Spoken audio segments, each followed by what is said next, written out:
$1 when Taylor Swift wins over Beyonce. You niggas in trouble. Yo, what is going on, everyone? Welcome to another new episode Behind the Scene Podcast, Wednesday Night Warrior Edition. I am your co-host, Deon Donovan. I'm a WIP writer in progress, and this is my co-host. Yes, this is Uncle Jack 328, aka the corniest man on the internet.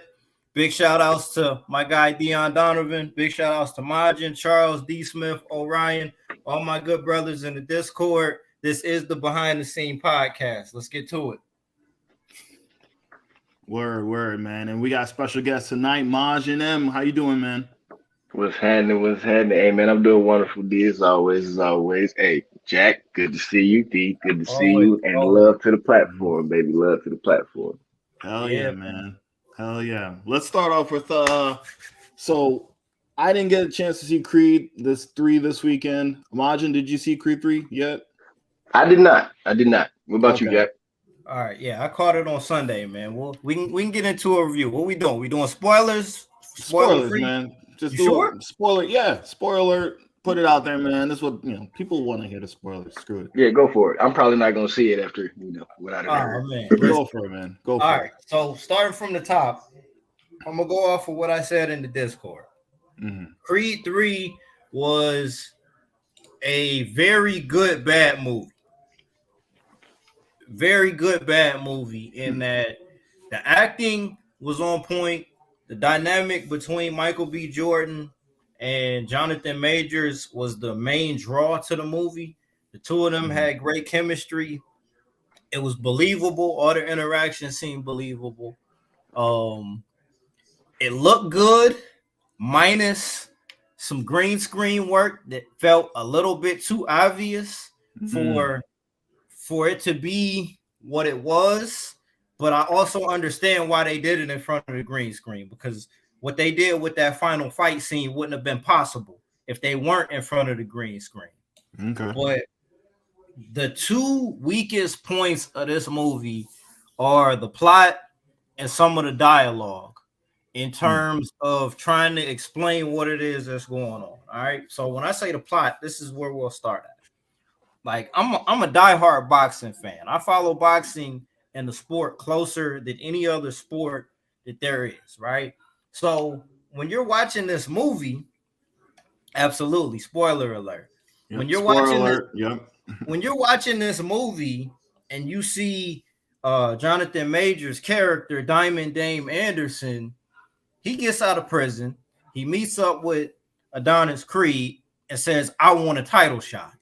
Like, bro, that's not how that actually works in the actual sport of boxing. Like, there's no one that's ever gotten out of jail with no professional fights that automatically gets a shot at the heavyweight championship of the world.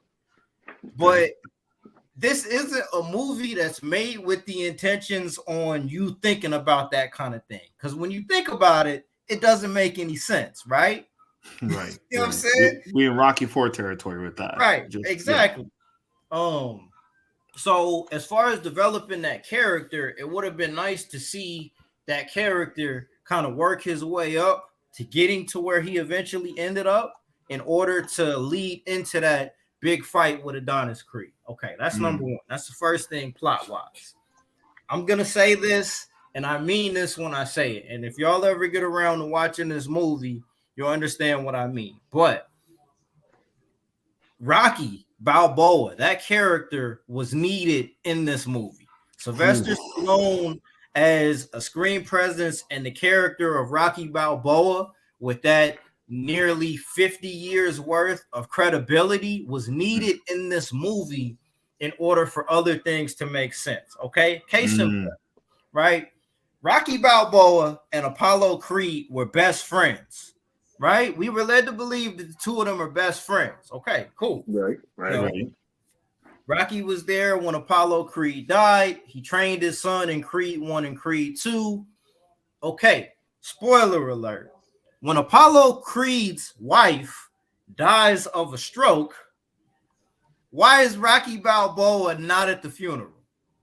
If this is real, Like, we're supposed to believe it's real. Mm-hmm. There's no reason for Rocky Balboa to not be at his best friend's wife's funeral as a pallbearer, right?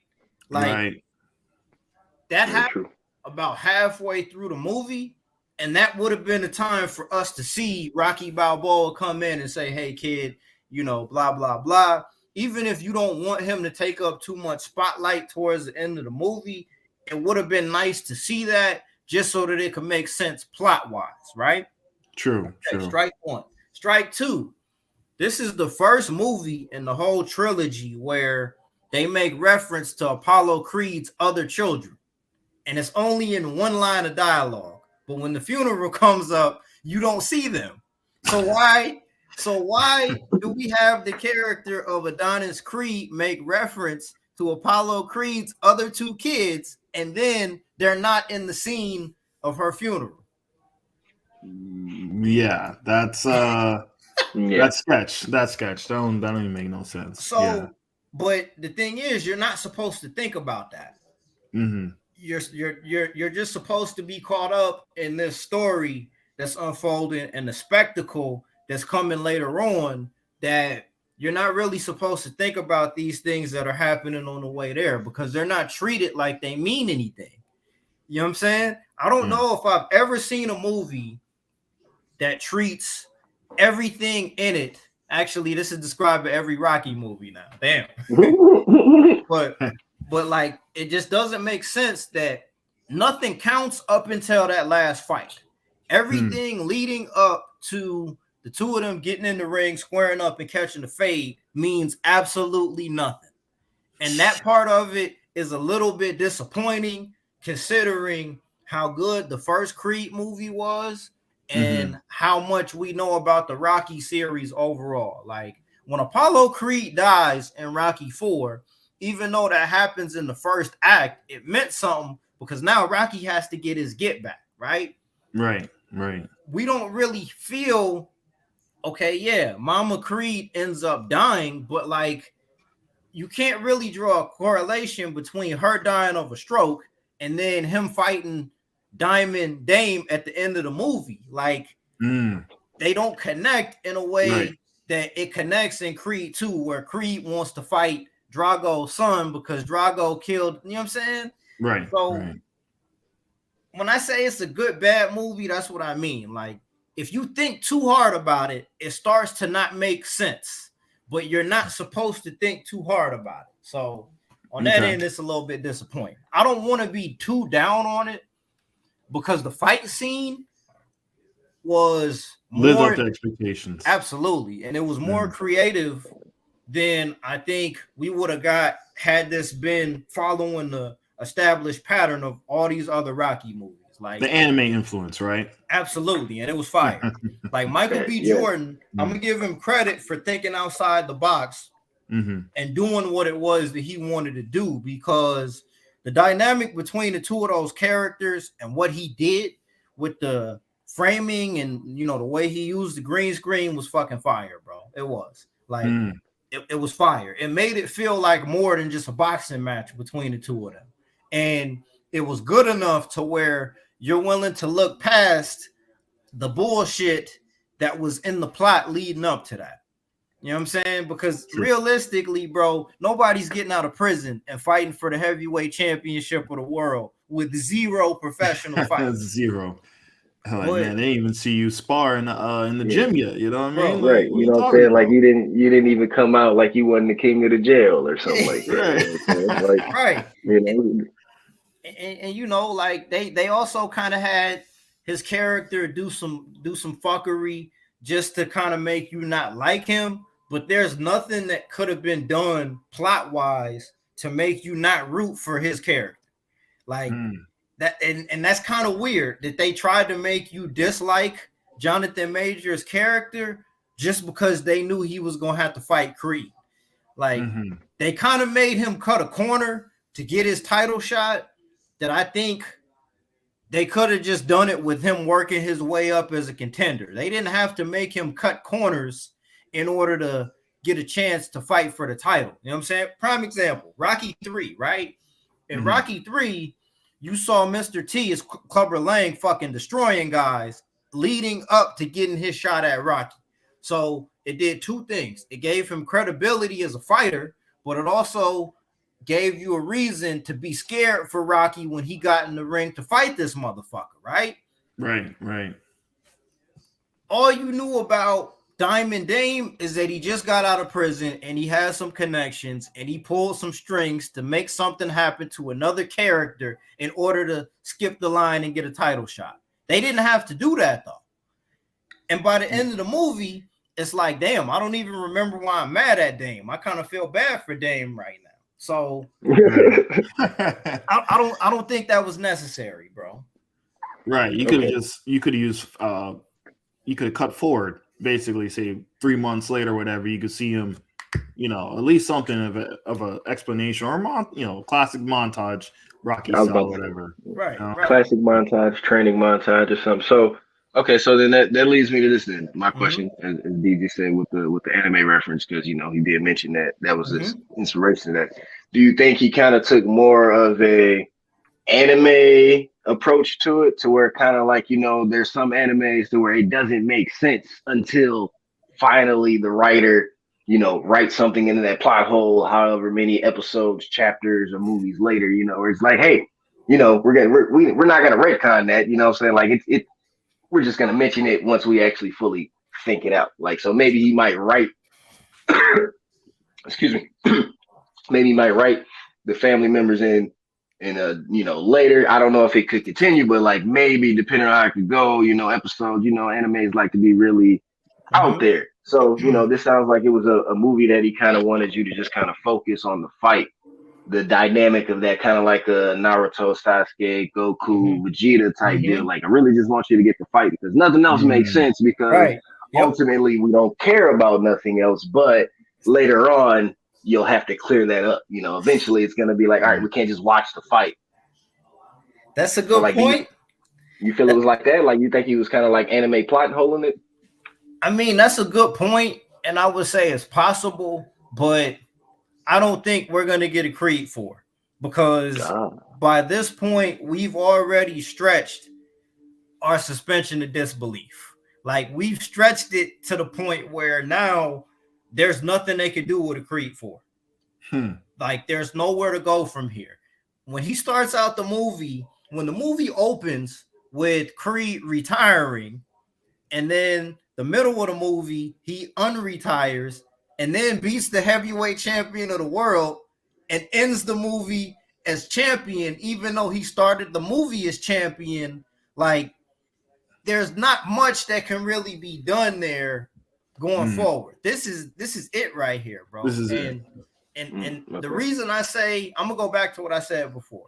The reason I think we needed to see Rocky in this movie is that if this is where it's gonna end at, and we already wrote off a central character that is kind of a connection between Adonis and his father, we needed Rocky there to just tie things up. We needed Rocky there to put his hand on his shoulder and say, you know what, kid, you got it.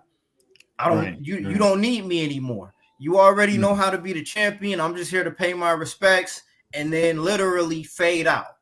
There's nothing else that can be done with the Creed / Rocky franchise. They're gonna make a whole lot of money off of this, but this is it right here, bro. This is it. Question for you, because I'm hearing that there's a lot of father-daughter moments in the film. Oh yeah, absolutely. And I think that there's a little bit of basically a rumor that they're going to go ahead with the daughter taking over the mantle in the future for her own little series. I'm not going to say that it's impossible. Have y'all seen Creed 2? Yeah. Okay, so I'm not going to say that it's impossible. If Michael B. Jordan is involved with that, it works. But I'd be interested to see this, but I think it would be challenging for them to focus a story on an athlete that's deaf. You know what I'm saying? It'd be challenging for them to do it. I'm not gonna say that they can't do it, but with his daughter being hard of hearing and being deaf and communicating through sign language, it'd be a challenge for them to try to pull that off. Right. Especially with it being a sports, you know what I'm saying, being a sports movie. It's possible, but it's just kind of a challenge, is what I'm gonna say there. Okay. I mean, at that point though, if the daughter did take it, and we were gonna go with that, what I'm saying, reverse Daredevil, what I'm saying. Now we definitely entering like anime comic book area. That's true. That's true. I don't disagree with that, but yeah. But overall, I'm gonna say that I enjoyed it. I probably don't need to see it again, but that guy Jonathan Majors, man, like he showed levels. Like he showed that there are levels to this, and that was great casting, because the dynamic between the two of them I enjoyed it a lot, and he easily could have just hammed this shit up and got a paycheck, but like you could tell he really put a lot into this part, and amid all of the shit that doesn't make sense, I could look to him as like he did his thing. It kind of makes me wish that he was a character, that his character was like, it would have been great to see that character arc as like a background kind of piece throughout the first two movies, and then have this be the thing that blows everything off. That would have been amazing. If they would have mentioned this in the first or second movie, because you don't even see him. He's just in jail, right? Yeah. Right. Just a little background trend. That would have been dope. They didn't know they were going to get to 3 movies. Exactly. Subtle mentions of your old best friend or your old homie you used to fight or something like that. I mean, overall though, like to close the book on this trilogy, I'm still gonna say Creed 1 is the best movie, because that was like a really great movie. That was a legitimately fucking great movie, dog. Like that was. I mean, Ryan Coogler was in his bag with Creed 1. And sure, everybody was hungry in that movie too, and even physically, that was probably the one where Michael B. Jordan looked the most like a professional boxer. In Creed 2, I don't know what kind of program he was on, but like he was, you know what I'm saying? And then Creed 3, it kind of evened out a little bit. But overall, I'll still say I think it goes Creed 1, 2, and then 3. And 3, okay. Even 2 though or 3, huh? Even though I think 2 and 3 are probably on the same level, because Drago, like Michael B. Jordan fighting a dude that much bigger than him, still looks insane. Like that looks fucking insane to me, bro. It's Rocky 4, baby. You know what I mean? Yeah, Rocky it is. 4. Yeah. But yeah, we needed Stallone in there, bro. We needed Rocky in there to kind of make some things make sense, because But overall, that's where it's at. This movie's gonna make a lot of money. It's one that's definitely meant for the theaters. And then, later on, maybe 5-10 years from now, we'll look back on it and say they got it right more than they got it wrong, and we still ended up with at least one legitimately great movie out of it. So, all right. I got a question for you, because it's funny you mentioned Sylvester Stallone, because he has a whole situation with this film and the franchise. Just rumors and a little bit of backstory about it. When Rocky first came out, Sylvester Stallone was a nobody, and essentially he made a deal with a partner who sold his home, like got the money to get Rocky 1 made. And what they had in the contract was kind of like a 50-50 kind of thing. And 3 years ago, Sylvester Stallone realized he didn't have the complete rights for the Rocky series, and he made a choice. I'm not sure how true it is, but the rumors out there, he made a conscious choice to say, I'm not showing up in Creed 3 because I want to show how important I am. Basically, he wanted to protest, say, hey, I want my rights. I want the rights to the whole thing. I'm not going to be in Creed 3. Let's see how y'all do without me. That's kind of like a statement for him to, pull more rights out of it.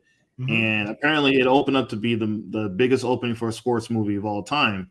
So so what do you think about the situation? Like, because the movie did, although financially it's doing well, it kind of story structure wise suffered out of him choosing, and he wasn't forced to, choosing to kind of bow out and basically kind of want to take the reins out of his baby. Mhm. What do you think about this situation? Should he have just say, hey, I'm gonna do the third movie, and like what? What do you think about that whole thing I when it comes to mean, creator rights and actors and that kind of thing? you can't say somebody is wrong for wanting a piece of something that they feel they were the most important part of, right? Mm-hmm. But at the end of the day, the people that go see this movie that are uninitiated, that don't really care about plot holes and shit like that, True. that part isn't really important to them, bro. All they know is that they're going to a movie, they're entertained by it, and that's it. When history is written on this, all anybody is going to see are the box office returns for this movie, and that this is the highest grossing sports movie of all time. You see what I'm saying? Off of the back of what Sylvester Stallone did however many years ago. But nobody's going to care about that. You know what I'm saying? His ego played a part in it, and he's not wrong for calling his shot, but I think that might have been a miscalculation because like Creed is already a franchise on its own because we're on the third movie here.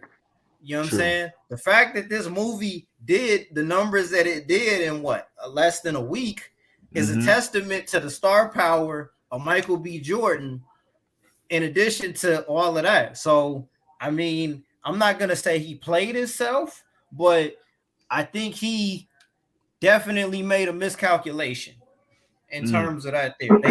They put his name in the credits as an executive producer, but that could be a contractual obligation and all of that. But that's inside baseball type shit. But I mean, as a purist, I think the movie would have been better if he was in it, but the majority of people that go see movies and spend their money on this kind of shit, they're not purist anyway. So, true.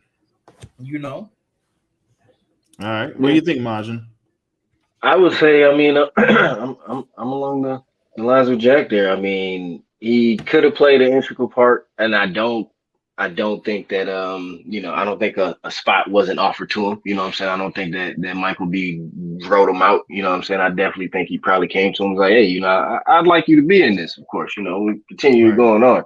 And if he did make that statement on his own, you want to, take a stand, that's you. I can understand that. I do think that though, like at this point, I mean, like it's already a franchise. Like, yeah, we got the first one. Like in the first one, you're kind of like key. In this one, like, yeah, you're a member, but this is a whole new, storyline. It's a whole new franchise. So, I mean, essentially, we probably could have had a way for the mentor, you know what I'm saying, to go out, bow out the correct way in the movie, even though they did acknowledge you in the movie. But I would think that if he wanted to really uphold that image that he had, you know what I'm saying, he probably would have came to the table, compromised, or at least had something about his character exiting correctly. Yeah, that sucks because he made Creed 2 not knowing that might be the last time he'll ever portray the character. That sucks. That's it. Right. You know what I'm saying? They're like, you could have bowed out in so many other ways that who knows what could have happened, Yeah. Right. So, I think that the lesson there is, I mean, it's still a business, right? True. And not every Rocky movie was great either. So, but I guess that's a different conversation altogether, right? Yeah. Are we seeing Drago's spinoff series? I hope not. No, I mean, Drago was in Creed 3. He was in Creed 3, but I mean, they pulled they pulled that classic Dragon Ball trope of, I got my ass whooped by the protagonist. So now we can be brother. Now we can be brothers in arms. You know what I'm saying? We can respect each other over the sport. And every now and then we can be sparring partners and shit like that. So I hope not. I sincerely hope.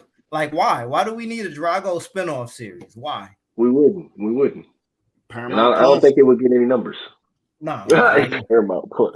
I sincerely hope that doesn't happen. Sincerely, because bro, I'm good on that. You good on it? I'm good on that. We might have to revisit this in 2024 when it's on Paramount Plus, because apparently it's still it's in production right now. Man, that's crazy. That is Oh, fucking that's crazy. gonna be nuts. Like, how do we make a movie? Come on, bro. Like, that's insane right now. Yeah, man.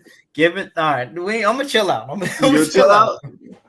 All right, man. We're gonna chill. Oh man. But what would you give it? What would you give your score for Creed 3 as we close this out? Going off of our scale, I would say that this is a movie that you need to see in theaters. Okay. I wouldn't say, I wouldn't personally, this wouldn't be one for the collection for me. As far as streaming goes, if I came across it on an app, I probably would just think, you know what, I already saw this. I don't need to see it again. This is one to see in the theaters for the spectacle of getting a sports movie, getting to see Michael B. Jordan in his directorial debut, getting to see Jonathan Majors before he takes over the fucking world, getting to see Felicia Richard not get blackballed by the industry and actually get prominent screen time in a major release movie. And, you know, also kind of just showing that the genre of sports movies, it's not dead. There's still stories that can be told based around sports that are interesting. So, yeah, this is one for the theaters. If you don't see it in theaters, I would imagine it's going to be very difficult to take your time out to go to watch it in the comfort of your home, because Creed 1 was so far superior than Creed 3. And it's not even close. Damn, man. All right, bet. Yeah, I got to see it this weekend for sure, man. For damn sure. Even with the spoilers, huh? Even with the spoilers, yeah. I got to see the end fight, man. Like they got to entertain me just to get to the end fight, bro. Because I've been hearing a lot of good things about that fight. So, and I heard what you tell me, everyone's telling me is worth the price of admission for the most part. I dig it. All right, on to the next topic here. On the next topic. All right, so hold on. My bad. We're gonna get to the fighting games in a minute. Okay. Well, what you got? It hit me over the weekend that I think we need to discuss the Batman 1 year later. I wish that D. Smith was on here so that I could get kind of his take on this. But we are one year later after the release of the Batman. And the only reason I want to talk about this is, given what we know is going on with DC and what they want to do theatrically on its own 1 year later, what is the impact of the Batman? Has it been long enough for that movie to have its own legacy and be looked at as something positive? 1 year later, how do we feel about the Batman? I feel like it's the ghost over Gunn's new universe, man. I feel like it's a haunting ghost over Gunn's universe, because if he doesn't produce quality on the same level as Matt Reeves, what he did, it's gonna look bad. We had a good discussion with Justimus Prime a live or two ago about the casting of the next Batman, and that's a hot seat. That's a hot seat because of Robert Pattinson's take and what the job he did with it. We're getting a Penguin series. They're filming it right now. I don't know. It's going to be on HBO Max, and it's a prelude to the second movie, which is coming out, I think, in 2025. So, I think I think it aged well. I still think, my score hasn't changed from when it first came out. Too much of the little backstory and the parents. You cut that out, that shit goes from a B to an A. You know what I mean? So, I think we're ready for the next one. I think it's going to be a large hurdle to climb for James Gunn. Of all the characters he's gonna mess with, Batman and that universe is going to be extra hard now because Matt Reeves didn't fold and kept his control. Okay, Majin, 1 year later, how we feel about the Batman? So, for me, I didn't mind it. You know what I'm saying? Like, being a hardcore Batman fan, having the tattoos and everything. Once again, it was actually a really good take. I was really skeptical of the actor. I didn't think he was going to pull together because of that, because of past things, whatever my bias about how I think Batman should be or feel. Mm-hmm. But it still was a good movie until this day. Like if somebody wanted to sit down and watch it, I'll watch it. So now, like Dee said, how are they going to continue that? Like I get it. You're gonna do a show. Everything else was scrapped except that one. You know what I'm saying? That one made it. Okay, so it's that good. But now we have a whole new actor, a whole new perspective, a whole new vision. Well, not actor, director. Now we have a whole new vision. So how are we gonna do that? And then also now that he's played Batman, Robert did, and we've had so many people play Batman. Now there's a huge fight in the actor community of who can be Batman. I can be Batman. Or Batman should be like this, or well, maybe we should just give it back to Affleck. And then now people want to fight over cameos or certain Batmans because certain things are going to be canon and non-canon because we're all dependent on what's going to stick on this next universe. So personally, I'm still optimistic. I love Batman. I am optimistic about it. But I am a little bit worried because they've been dropping the ball. You know what I'm saying? They've been dropping the ball over there on that side of the comic series. And like now it kind of feels like you've done a whole, how are you going to retcon the whole universe, but just 5 or 10% of it? I know 10% can hold up a lot. 10% can hold up a lot, that can make a lot of pots rich and that can do a lot. But if you ruin that, I'm not coming back. Like we said, I'm done. I'm good. Okay. All right. So I like the points y'all are bringing up here. So what I'm going to say about the Batman 1 year later, the thing that sticks out the most to me is that, like, I feel I've only seen it one time. Have y'all watched it more than once? Once and a half. I watched it twice. Yeah, I watched it twice. Okay. Yes. So I want to watch it again. And I know that I need to watch it again. But the problem that I have is that when I see a movie that I really like in theaters, I want it to stay the same way I watched it the first time I saw it. It's really hard for me to go back on modern movies and watch them again because I don't want it to change. I don't want the way I feel about it to change. But it took balls, for one, to make a 3-hour Batman. Number one, it took balls to do that. That's number one. On the first movie. On the first movie, it took balls. Number two, it took balls to be committed to.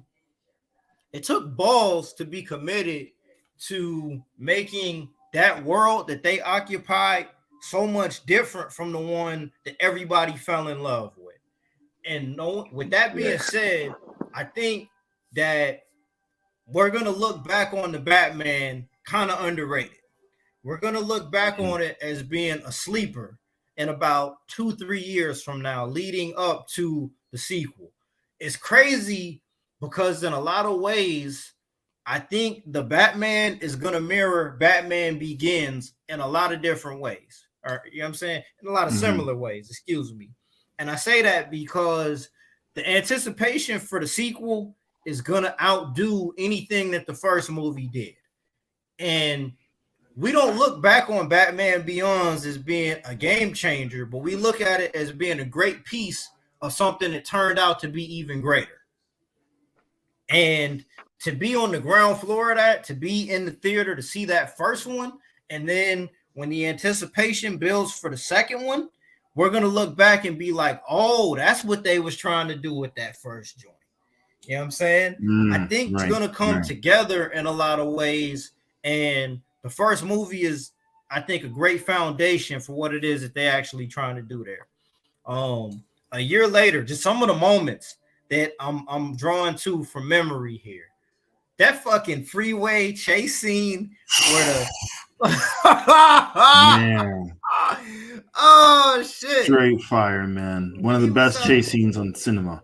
He was out there like a stuntman, bro, chasing him down in that motherfucker, bro. When he walked up on him, you see the fire behind him. This nigga looked like the devil, bro. He did, man. The cape flowing, the rain with the dude. That's sick imagery. Sick imagery.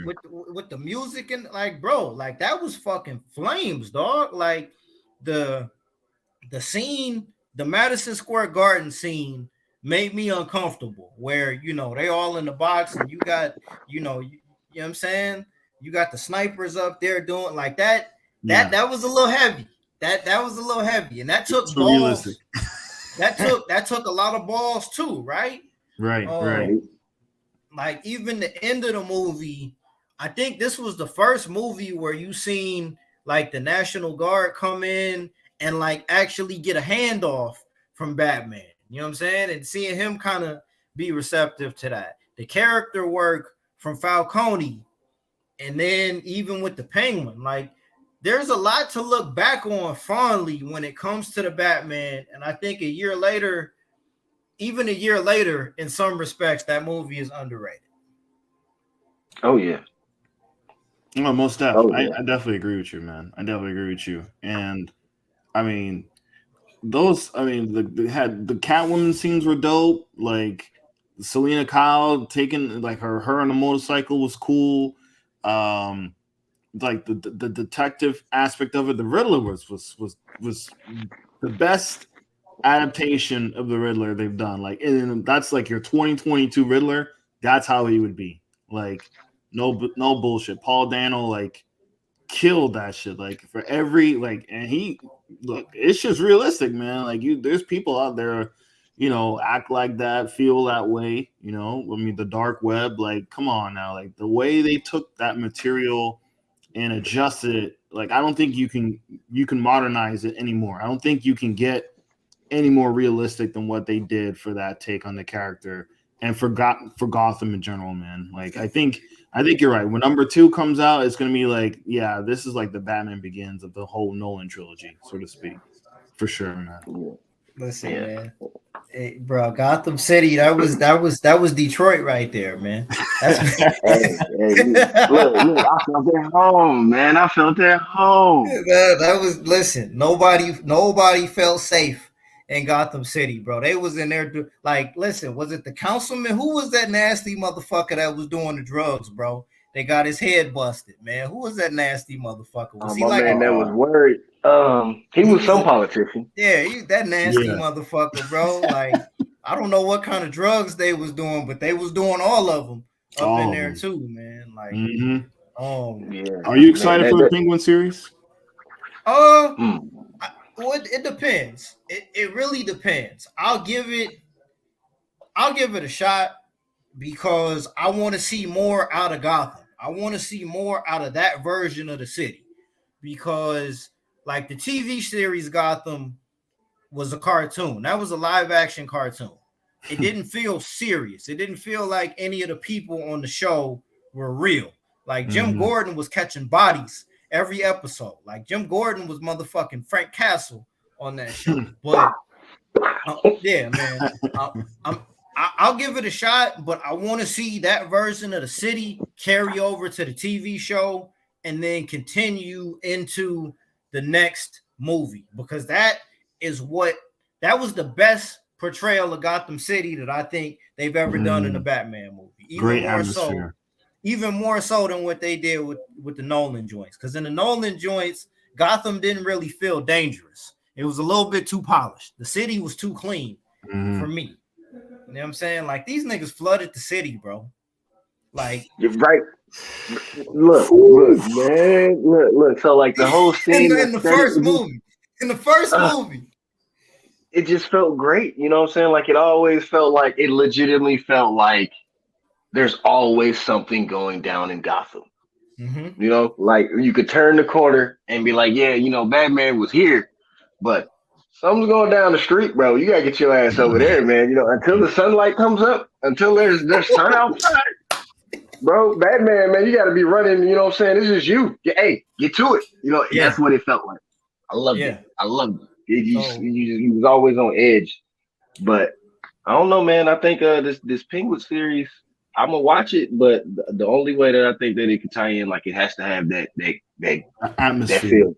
You gotta have that atmosphere. But then on top of that, if it's gonna be this middle ground, then I don't know. We don't know what's happening with Batman, but essentially, Penguin has always been, kind of important. We already mentioned Falcone, how important he was. So we got one mob story tied up. Now we got the Russian mob, and there's some things that can be done.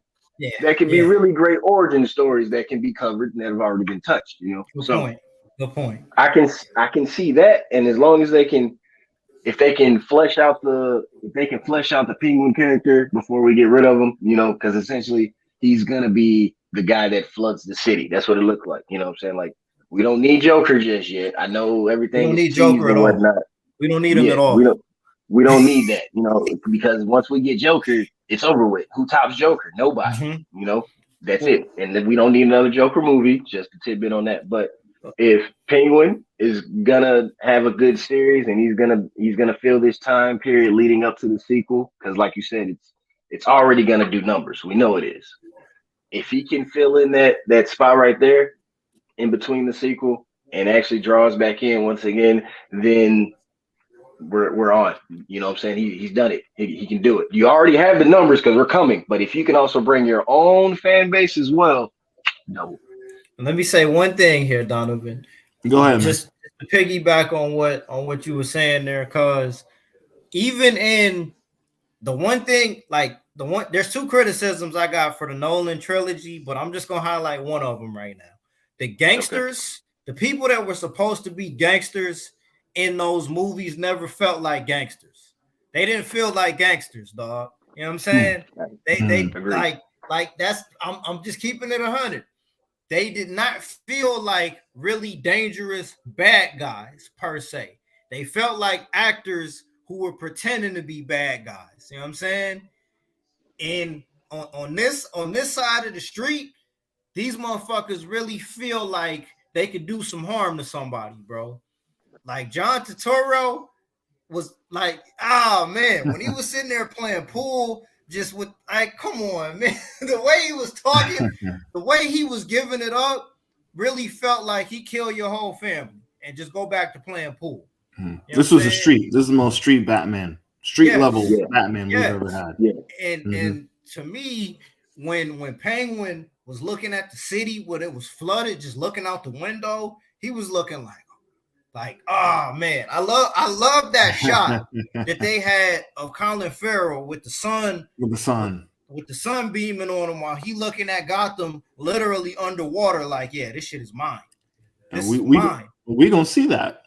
We're gonna see that. That's exciting to me. We're gonna see that. That look on his face. Oh, that was I like that kind of shit, man. I like that kind of shit right there.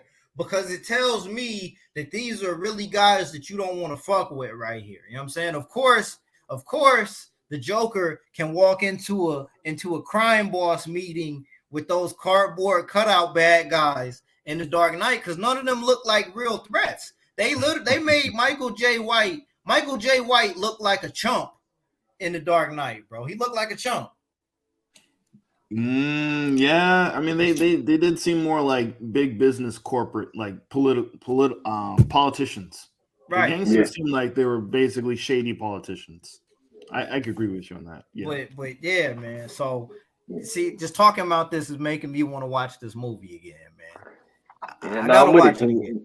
I gotta watch it. In this one they were actually goons, and the other one it felt like you said, it was too polished. Like, it kind of felt like Bruce Wayne City. Like it was like, yeah, there's Batman out here, but you know what I'm saying, it's really Bruce's city. But in this one, it felt like, no, man, it's anybody's city. Who you with? Where you from? What you know? You know what I'm saying?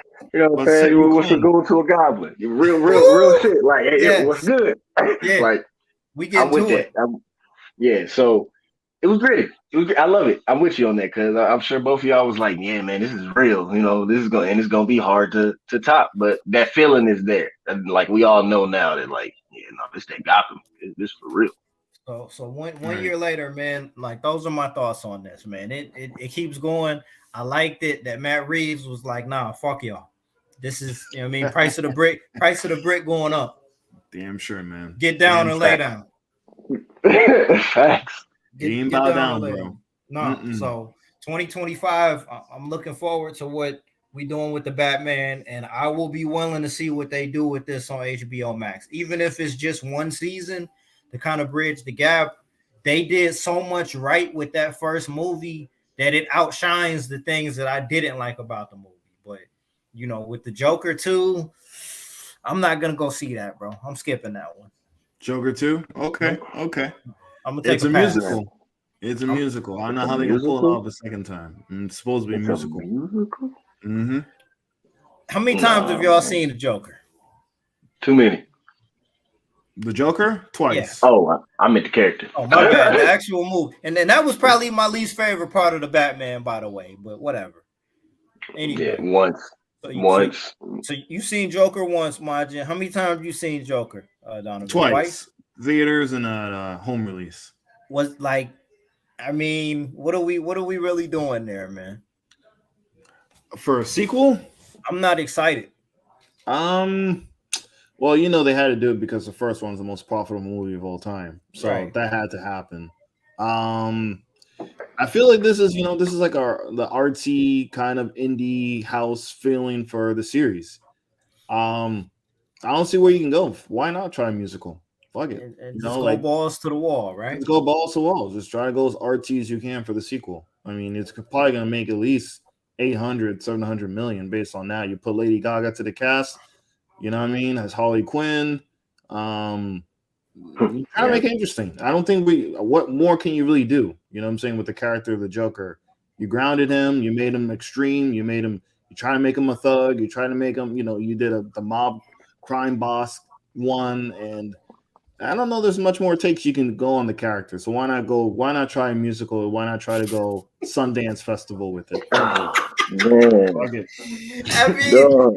I mean, when you put it that way, I can't knock it too much, but I was like, on one end, yeah, I was drunk when I went to see it back in 2019, but I still wasn't overly impressed by it. It wasn't anything.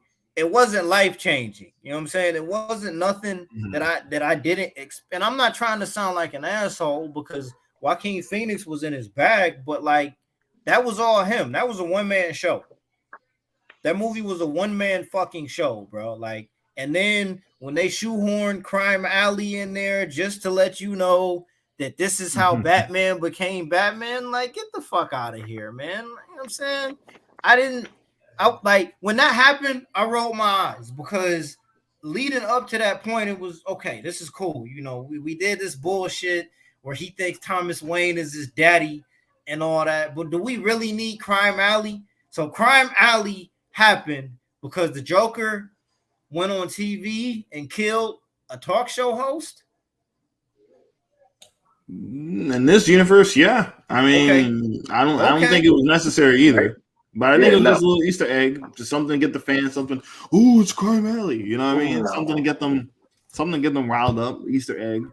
It was one of them parts on the museum tour that you're like, all right, bro, yeah, we don't give a fuck, you know, like Crime Alley, like this is a horrible mock-up. There's more that I could say, but you know what I mean. I'm not even gonna add on to that, man. I said what I said, bro. When it comes out, I'm not going to the theater to see it, man. Yeah, I mean that's respectful, man. That's respectful. I'm not sure how they're gonna pull off a sequel and make it still good, but I mean Todd Phillips did a good job to me in the first one. I'm interested how they're gonna try to get the money, try to get the bag, but also try to be artistically sound as well.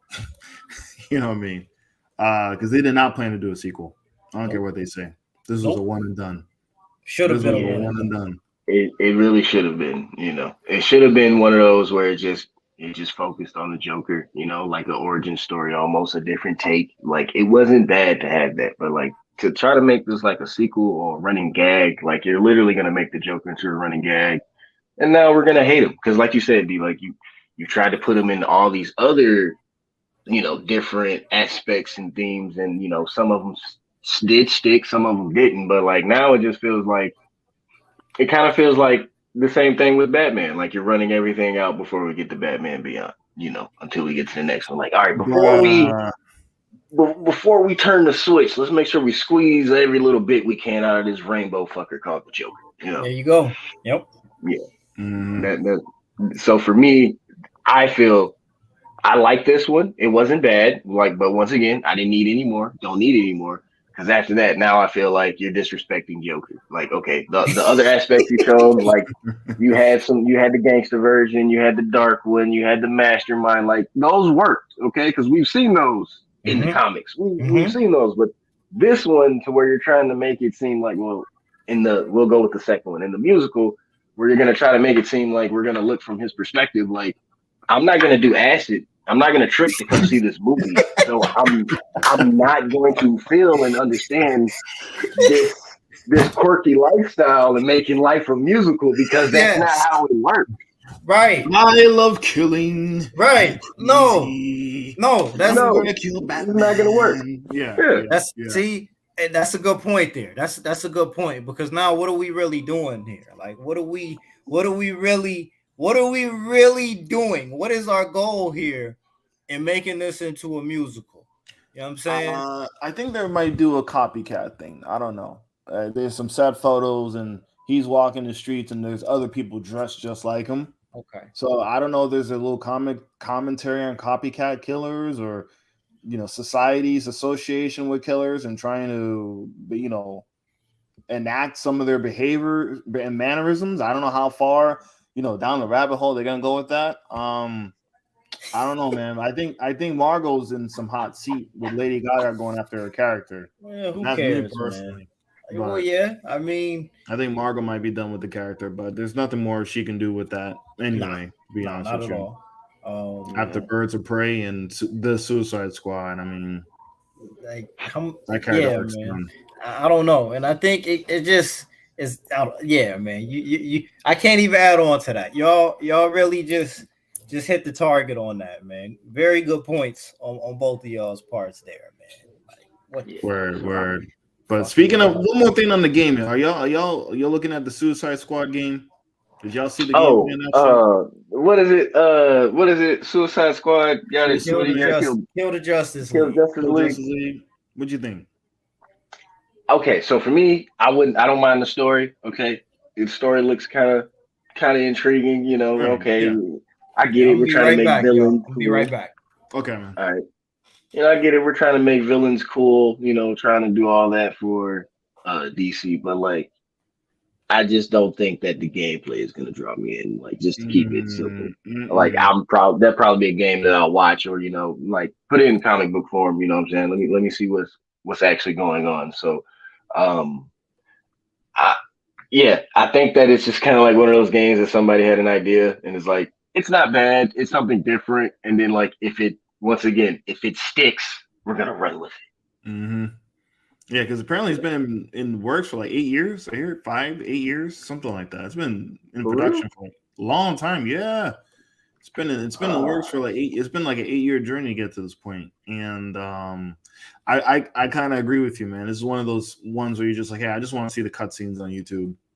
That's it. You know what I mean? That's it. They're like, how are they going to defeat the Flash? How are they going to defeat Wonder Woman? How are they going to defeat Superman? And you feel me? That's the intrigue on it.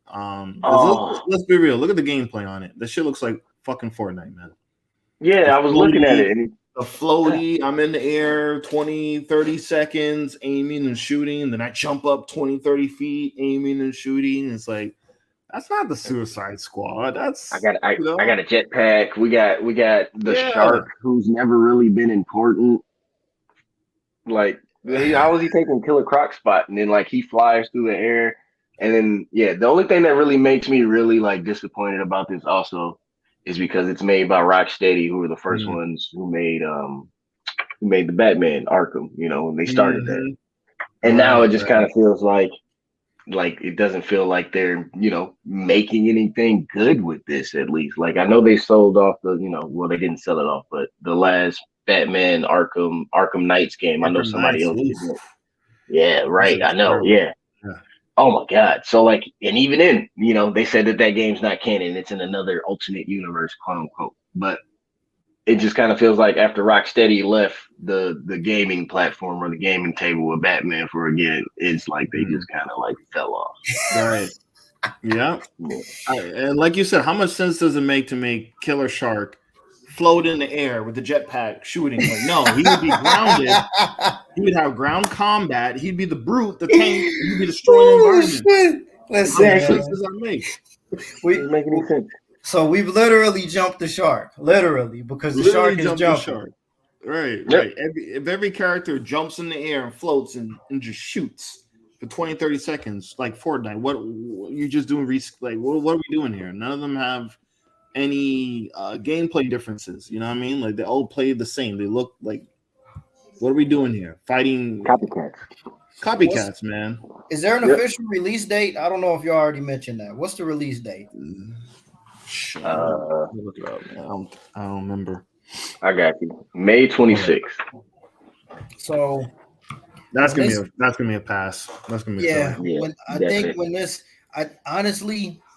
I think they let this cook a little bit too long, man. Mm-hmm. They first did the trailer at DC Fandom during the pandemic. Mm-hmm. That'd been a perfect time for release. During the pandemic, we're inside. We would have took the shitty gameplay.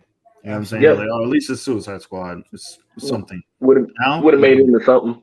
That's what Fortnite became so dope now. You know, now we got, Dragon Ball Z characters and shit. Oh man. I mean, listen, if we keeping this all the way a buck, like, I mean, if the review that Saints Row got is any indication, like IGN is gonna destroy this motherfucker, bro. IGN, I'm sure. And I mean, I don't put much stock in IGN game reviews, but like this game is dead on arrival. This game is fucking dead. Dead, bro. Pack them up right now. Pack them up. It's out of here. I mean, it's out of here. Pack them up. Unless there's some kind of way that they can shoehorn. If this doesn't lead to a Superman game, what's the point? And we're not getting that. We've never had a Superman game that's been good any fucking way. I mean, okay, we had one that was okay, but really think about it though. How is Superman fun at all? He's not a fun character to play. I agree. You got to take him out of space. Like, okay, hold on, Mark. Hold on. So all right. Can we got time to do this? Can we? Let's do it. Can we fantasy Superman game? Yeah, come on, let's do it. Let's Superman for PS5 and Xbox One Series S and X. I'm gonna give you the template. How you doing? I'm gonna give you the template for it right now, bro. The template for Superman needs to be Star Fox 64. Make that the template. Make that no Metropolis. Nope. Out of space. Take him out of space. Star Fox. Okay, so just him. Just him. I can dig that. Just him. I can dig that because if he's not on Earth, and he's however far away, then maybe he's just not always fucking invincible. I can dig that. Take him out of space, bro. Take him out of space. You're doing a barrel roll with Superman. Heat vision. Hold B to charge up the heat vision. He can punch through the fucking meteors, punch through the spaceships. Take him out of space. Every other level, he's on a different planet. I can dig that. There you go. And don't bring him to Metropolis until the end of the game, when all of the bad guys that he beat outer space invade Metropolis. And then that's the end of the Superman movie, and then now we start doing all the other superheroes. There you go. I'm fucking with that. Okay, I can do that. I can do that. Yeah, I can deal with that.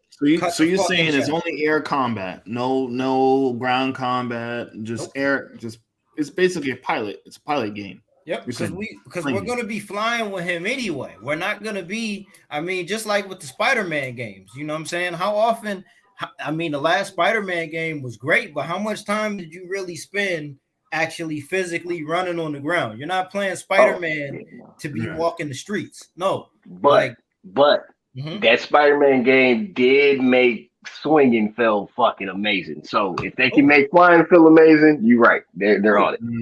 But let's do that. And then, like, I mean, we can have some side missions where Superman maybe goes back to Metropolis every now and then, but the central setting for a Superman game, we're not ready to have Superman.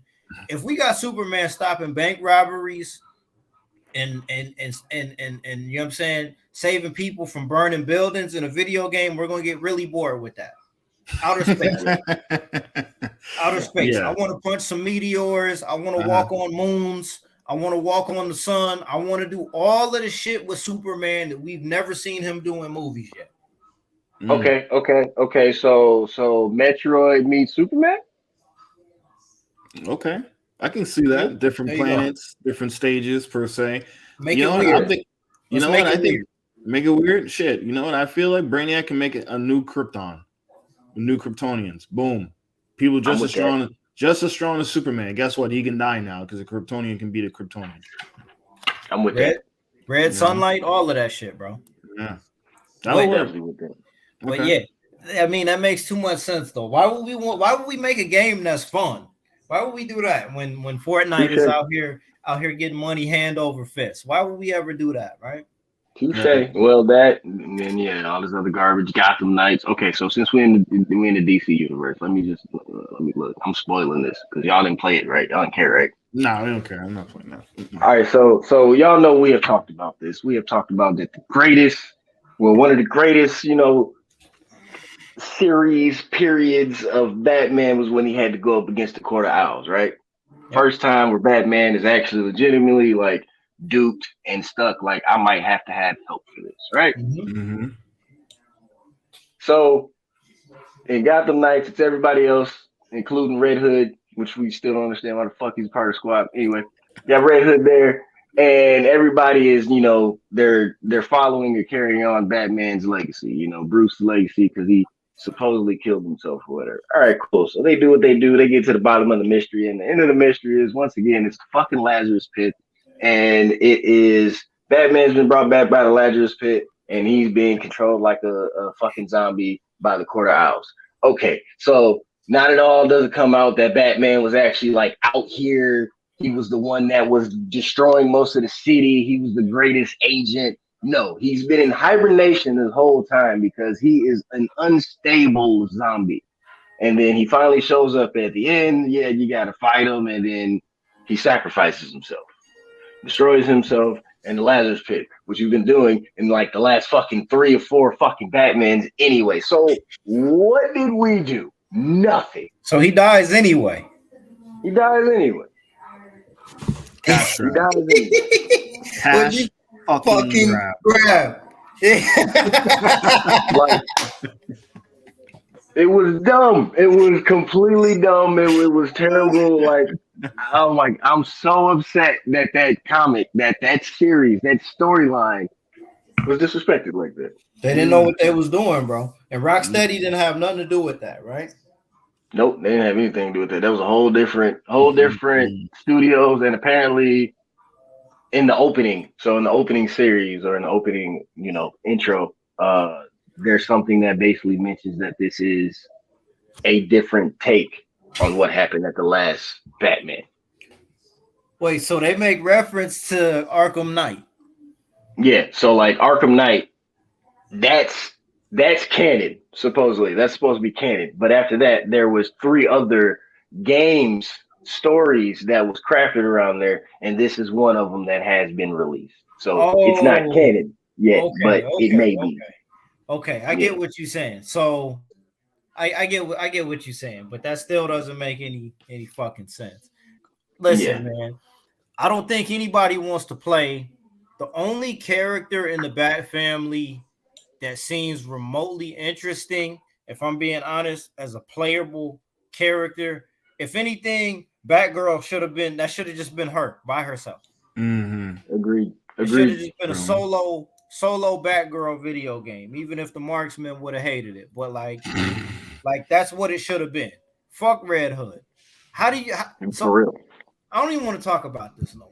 We clowned him. We roasted the character. I don't even want to talk so about many it. times. Like, why would they do that? Man. Like, because he's popular. He's the Wolverine of the Bat family, so to speak. Well, no. What I'm saying, bro, is like, why would you even make the fucking game?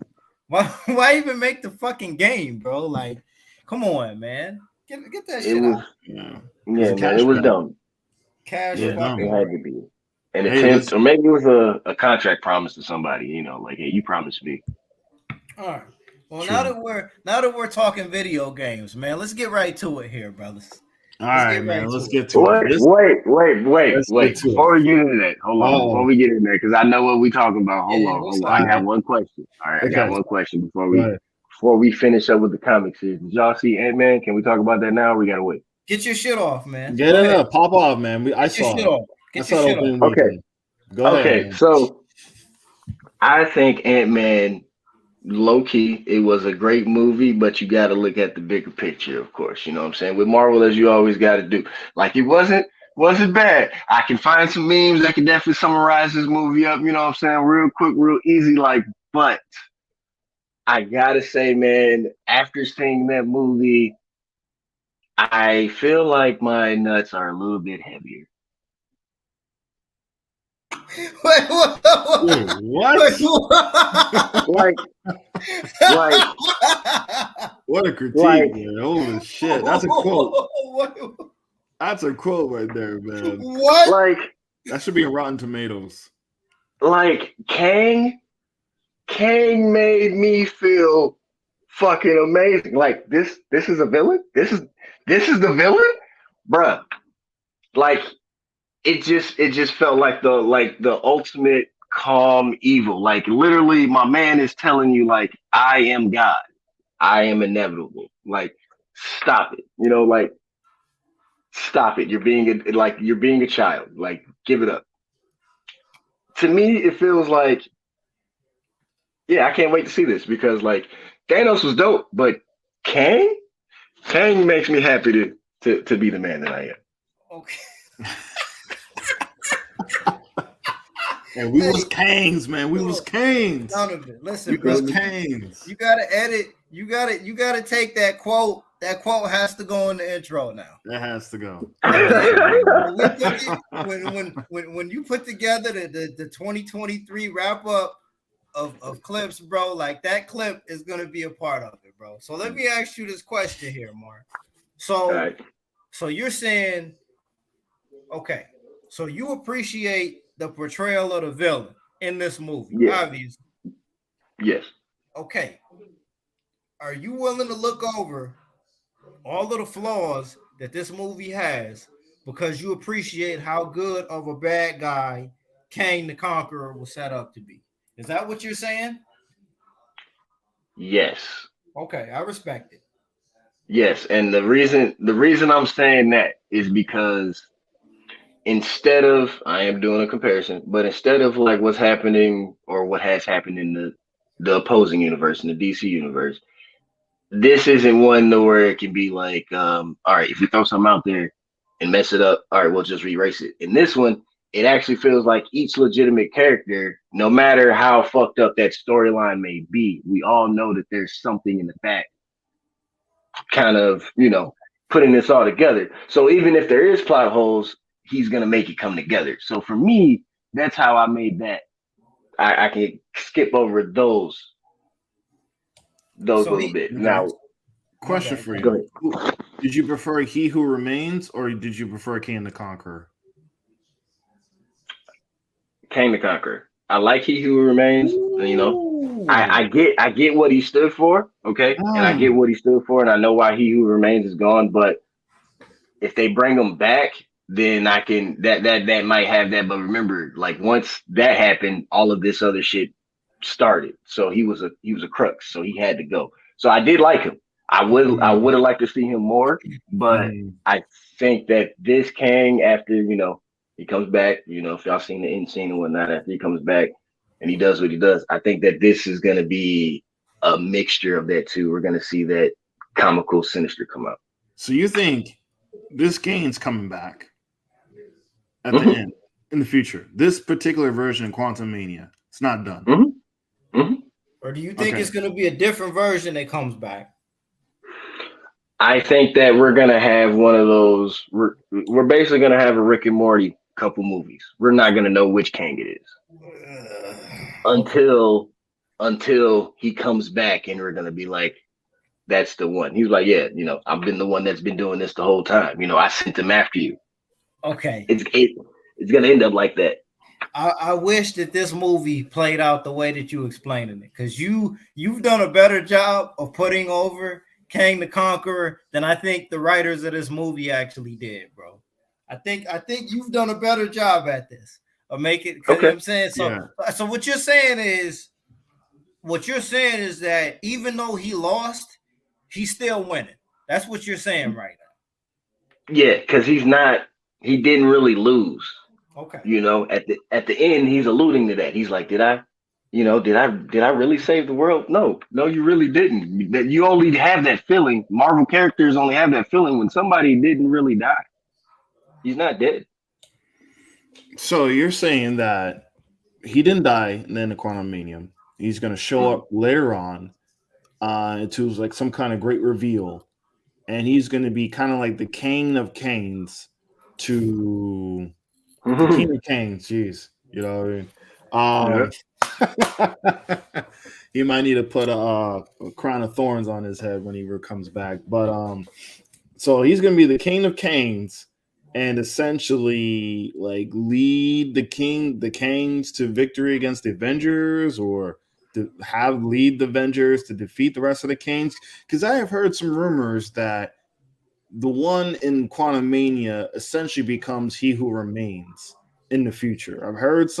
I've seen some YouTube videos explain that Quantum Mania's King to Conquer is going to go on basically a similar journey to the point where he becomes like the new He Who Remains.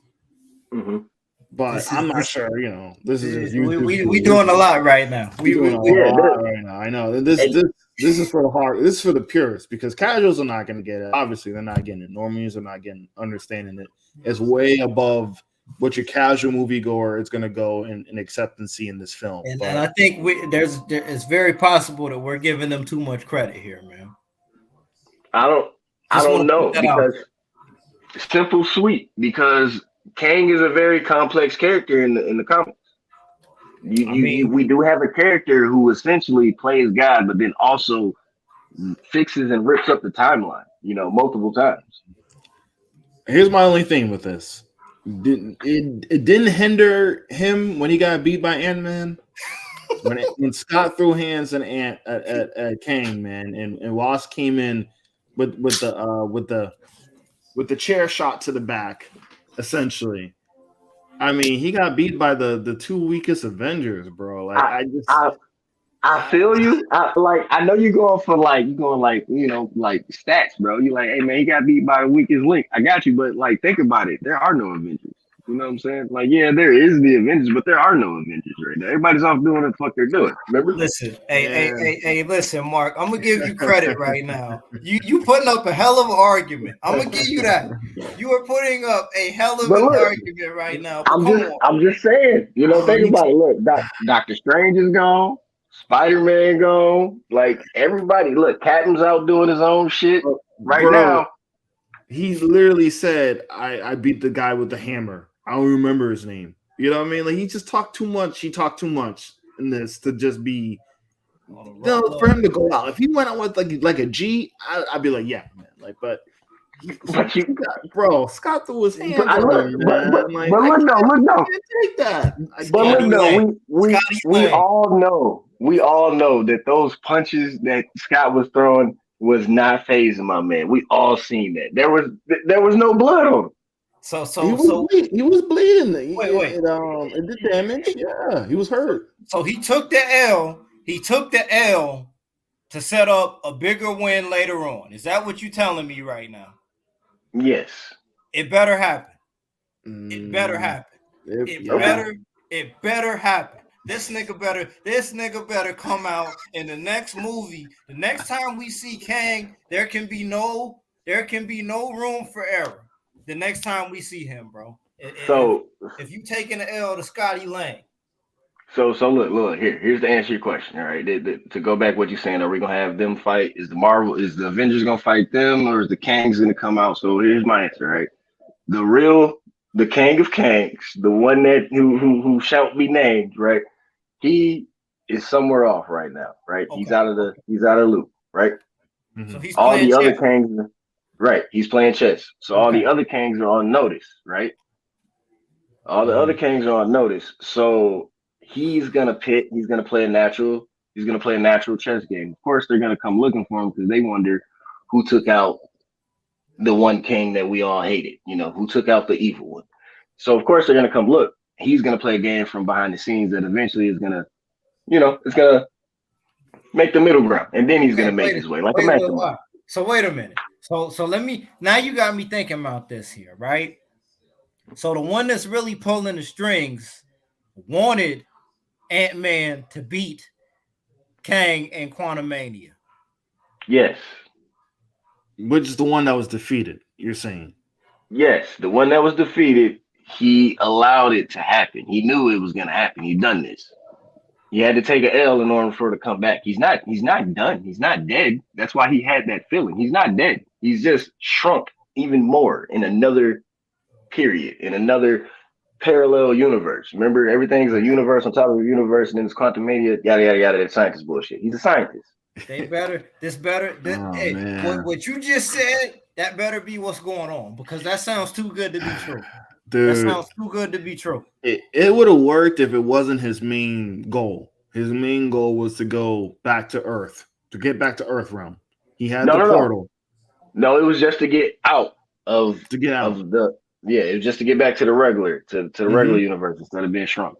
Right. He had a portal, and the only Right. thing that stood between him and that portal was Scott Lang's hands and the wasp stinger. That was it. 2 people to get back to the other side. Okay, so look. Who'd you just say at the end? We only was mentioning Scott at the beginning. Who'd you just say at the end? I mean, yeah, the wasp she still had her suit. She But that- shot him behind. And a terrible haircut. That's the only. That is the only reason Ant-Man won. Because he didn't plan for her to come back through the portal. on interference. Yeah, he didn't plan for that. If you see the way that Kang's actions act, he's actually very like lenient towards women. He was very calm towards them, even though he did like threaten to like kill his daughter and shit. He was actually very lenient towards the women. Yeah, he didn't kill Michelle Pfeiffer's character. He could have. Exactly. See, I still think he hit that. That's why he didn't do that. listen, man, with that purple light, you got, that purple light you got back there, dog. I see what kind of time you on right now, man. Like I get it, man. I get it, man. I'm just saying, man. We're gonna find out eventually. I do agree with you. There's gonna be one Kane that's gonna probably aid the Avengers to defeat the rest of the Kanes. Or the Kanes are just gonna self-destruct and they're all gonna plot on each other to kill each other and backstab each other. You know what I mean? Like Kane is basically gonna lead to his own downfall. A variant will lead to the downfall of all the variants. Hey, can I ask y'all something though? Okay. Go ahead. Okay, so they referred to him as Ramatut. Did they say Ramatut? There's a Ramatut at the second and the first post-credit scene. Ramatut. Okay. Yeah. He's one version. Is there an Immortus? Do they say Immortus? Yes. Really? Yes. The Guardian? Yeah, the Guardian. Immortus? You're talking about Immortus from you're talking about the Time Guardian, right? Yes. Yes, there's an Immortus version. Word? Yeah. That's fan service right there. That's that's some fan service right there, my boy. D, think about it. Remember, it was 3 of them. It was one that was really cybernetic. It was one that was cybernetic. It was one that had the Pharaoh hat, which is who you're talking about. And then it was my man who had the other hat with the fucking symbol right here. That was Ramatut? No, that was Immortus. No, that was the one who had the Pharaoh hat. That's Ramatut. Ramatut the Pharaoh, the Egyptian one. Right. Yep. Okay, but Immortus. Immortus is there. He got long ass nails and shit. He looks like a motherfucker named Julius, bro. That's fire. Now I'll give you. Now that's fire. That's some inside baseball right there. Immortus is supposed to be an alternate version of Kang. Like, listen, man, they put Immortus. Man, look, we're not gonna talk about X-Men. We ain't gonna do that right now. Yeah. We'll talk about that offline. But look, Immortus, Secret Wars Royal Rumble is gonna be crazy, man. That Royal Rumble is gonna be nuts. All right, man, and to be honest with you, bro, I wish that it wasn't that. I'm muted. You muted yourself. Yeah, I'm muting my shit by accident. Like, I mean, we're never gonna get Tom Hardy in the MCU, right? Or does that happen after Venom 3? They're not gonna let Tom Hardy pull up until they max out all of the dollars they can get out of Sony, right? Well, hold on. Remember, in the last Spider-Man movie, the one where everybody was together, Venom's in everybody's universe now. Well, the symbiote, not Venom. Same thing. It's still a portion of them. So we don't know which Tom Hardy, we don't know which version of Venom, but we've only had one Venom, and I don't think that they can get that up. Carnage was weak. I mean, Eddie Brock. You mean Eddie Brock? No, but no, not no. Tom Okay, Hardy. you can give me Eddie Brock. Okay, you can give me Eddie Brock the character, but I mean, like, even then, I still think that they could make him jump universes if anybody going to do it, because now we're finally going to get Wolverine and Deadpool doing it, which we don't know where the fuck that's going to tie into, because they're trying to make him an unofficial Avenger. Y'all didn't hear that from me, but yeah, that's from the writing team. That's from the writing team.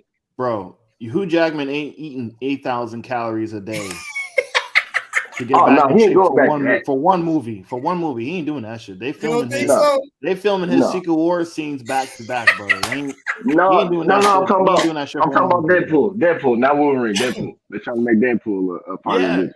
Oh yeah, he's doing it. He's suiting up for Deadpool, and I guarantee you they're gonna film his scenes for us. The next Avengers movie. Look, I'm gonna keep it real though. Like, by the time we get to that point, man, I'm probably not even gonna be on board no more. I'm gonna be checked out. You done after Deadpool 3. That I said it. I said it on the internet, so I gotta stand by it, right? Yeah, I mean, said yeah. There's only so much you can get with Deadpool. Bro, 8,000 calories a day. 8,000 calories a day, but he probably burned all of it. How do you do that, bro? Like, I can't. 8,000 calories a day, bro. Like, that's shit. Michael Phelps was doing 12, bro. Yeah, his training routine more than majors are saying. I don't know how he's doing it at his age. I don't know. Hugh Jackman's just something else, man. I'm gonna give you 3 letters that go with that, yeah. But I'm gonna sound like a hater. I'm gonna sound like a hater if I tell you what those 3 letters are that go around. They go. You know what them 3? Shout out to Barry Bonds. That's all I'm gonna say, man.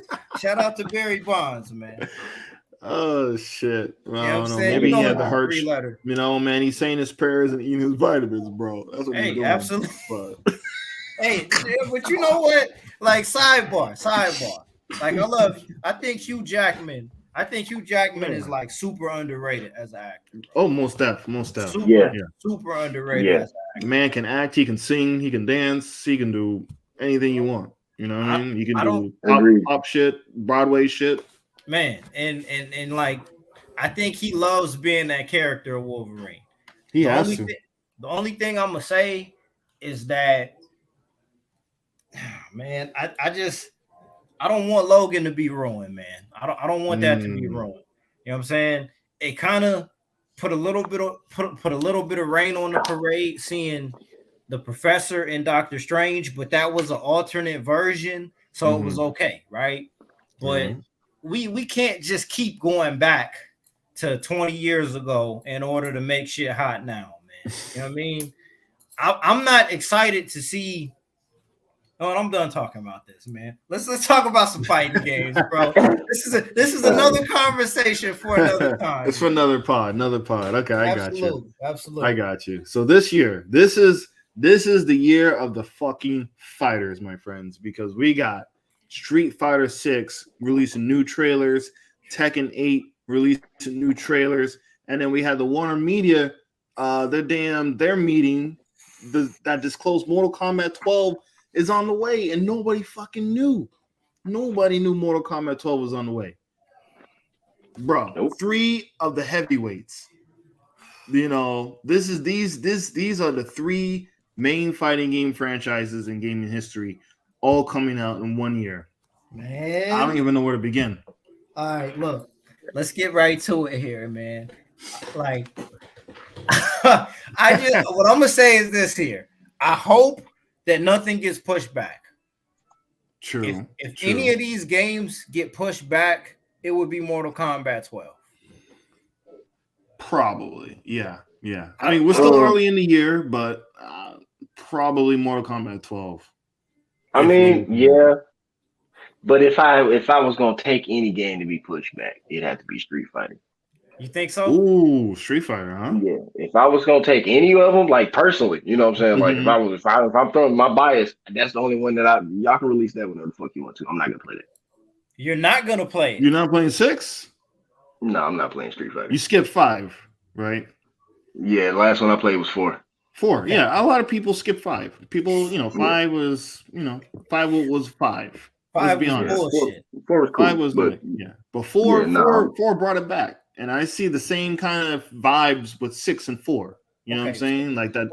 the graffiti style, the art style is different. They upgrading that shit, man. So wait a second, Mark. Why are you skipping 5 or why are you skipping Street Fighter? Why? I'm skipping Street Fighter because now, like, all right, so Street Fighter and Mortal Kombat are like those arcade games to me. You know what I'm saying? Very arcade.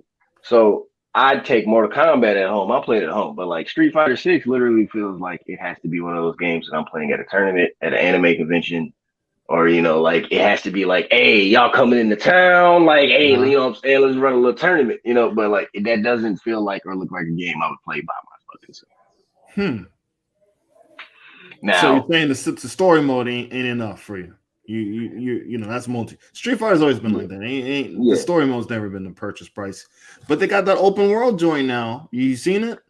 I mean, create a player, go ahead, do a fighter. Player. Yeah, that's cool. But no, man, I'm already like, you know what I'm saying, really deep in Tekken, man. Fuck all that. I'm trying to be at the top of the Mishima ranking. All right, I'm gonna keep it real. Mark is a Tekken baby. He's a Tekken baby. Yeah. Okay. Very true. Home team is Tekken, man. He's a Tekken baby, dog. Yeah, man. All the way. But that would be the only one that I'd be missing out on. You know what I'm saying? As long as in the pushback booth. We're gonna get to that at the end. We're gonna get to that. I'm feeling left out, man. I need a PS5. I need a PS5. I've never felt the urge to get a PS5 like this till now. With the prospect of 3 fighting game franchises in 1 year. That is, I don't want to miss the moment, man, because moments are a real thing. Like it's not the same going back to a game or a movie or a TV show after the fact. Like, that's that special moment, like Jack said, when you watch the Sopranos season finale and the screen turns black and everyone's discussing about it. I can never get that.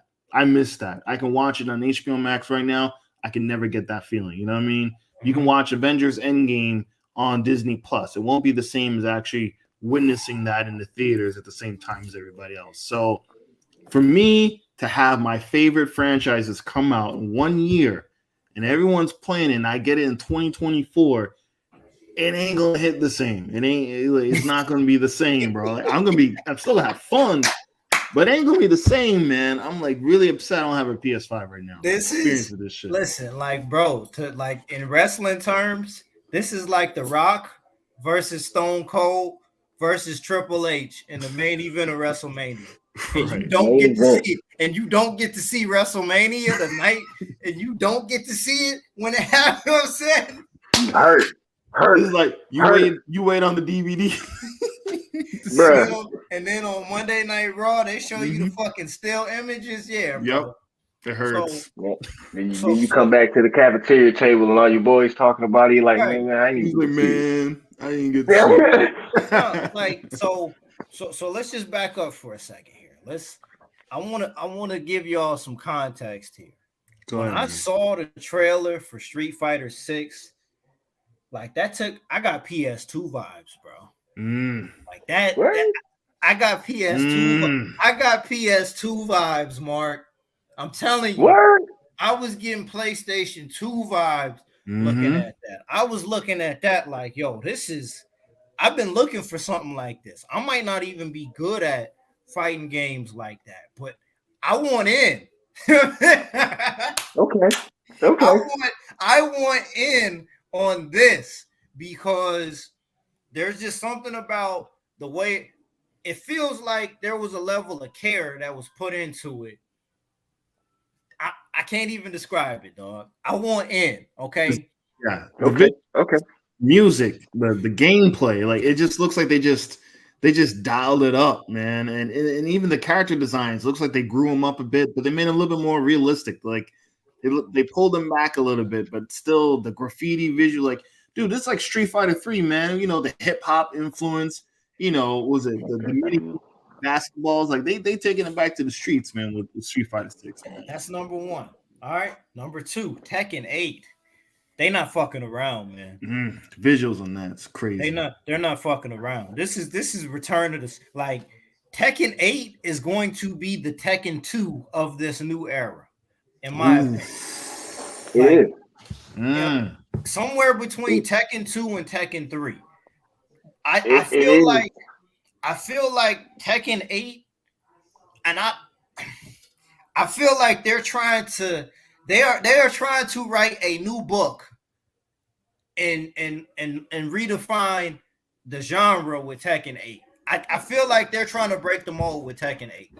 They have to. Story wise, I think this is gonna be what we've been waiting for with Tekken for a long time. We had to get through Tekken 7 and wrap up what they did there in order to get what we're gonna get now. The story of Tekken 8 is gonna be off the charts, man.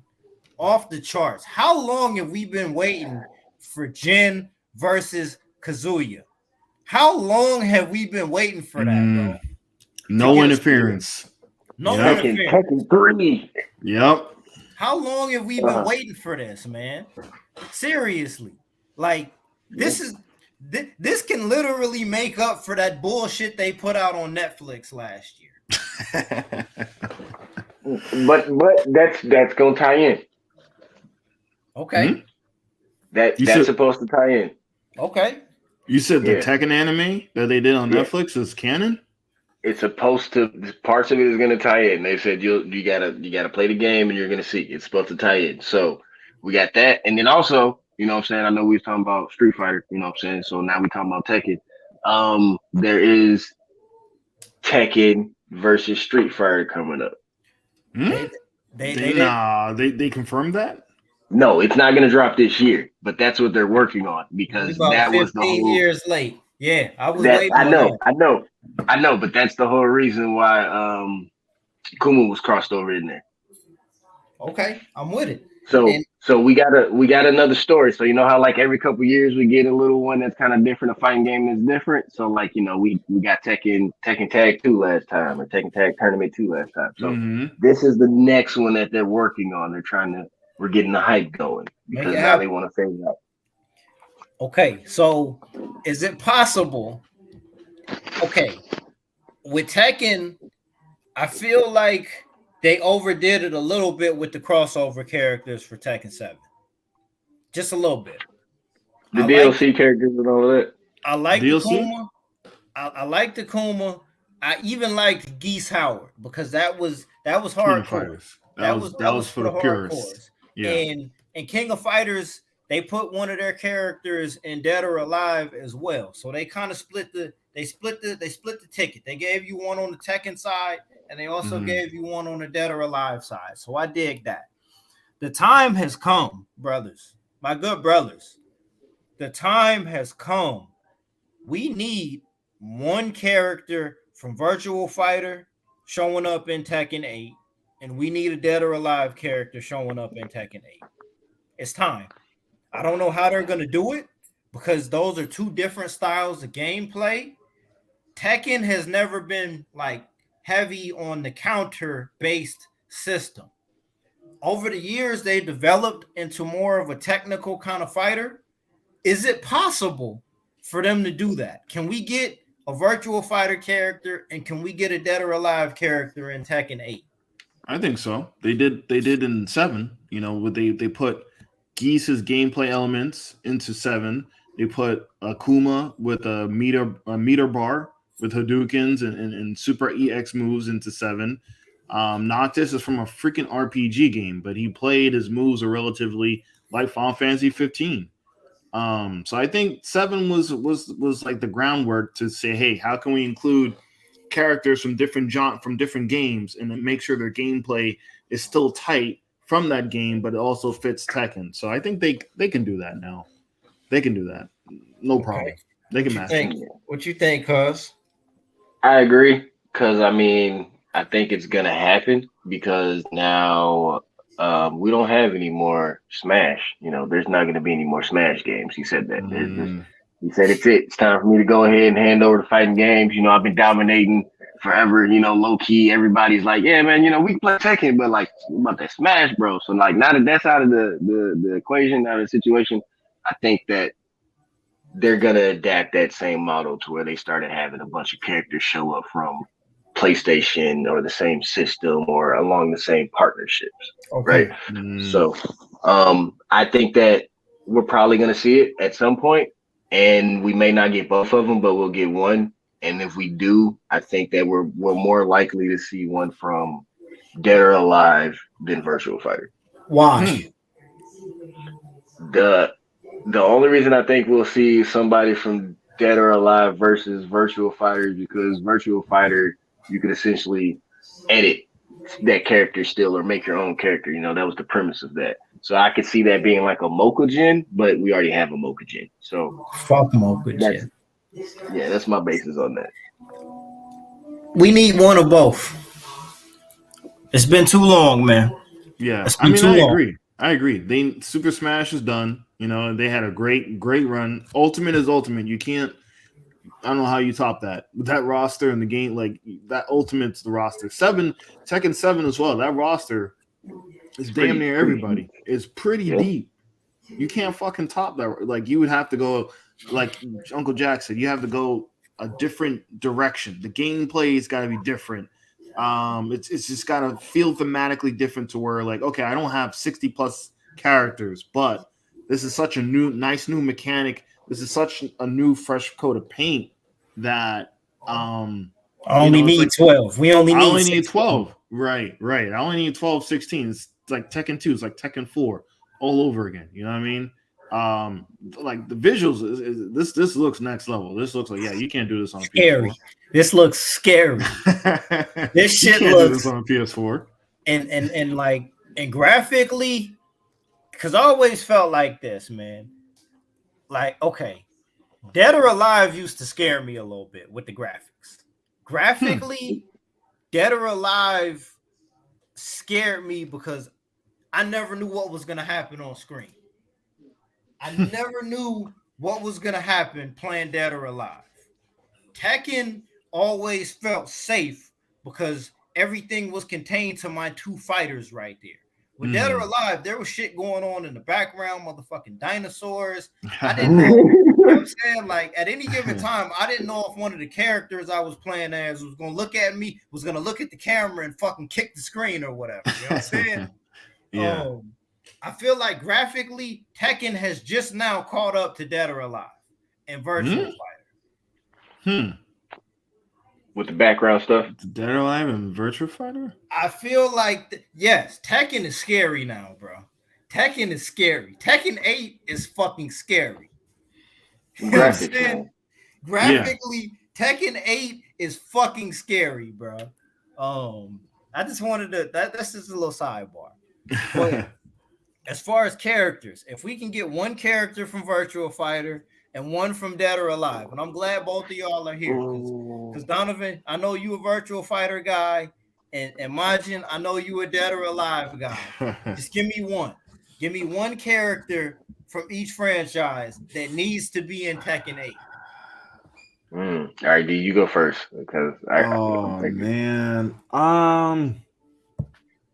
One character, huh? I can't say I look, I don't even know Homeboy's name. I can't give you the Ryu copy. That's Kiri? too on the nose. I got you. Kiri? No. That's too on the nose. Way too on the nose. Yep.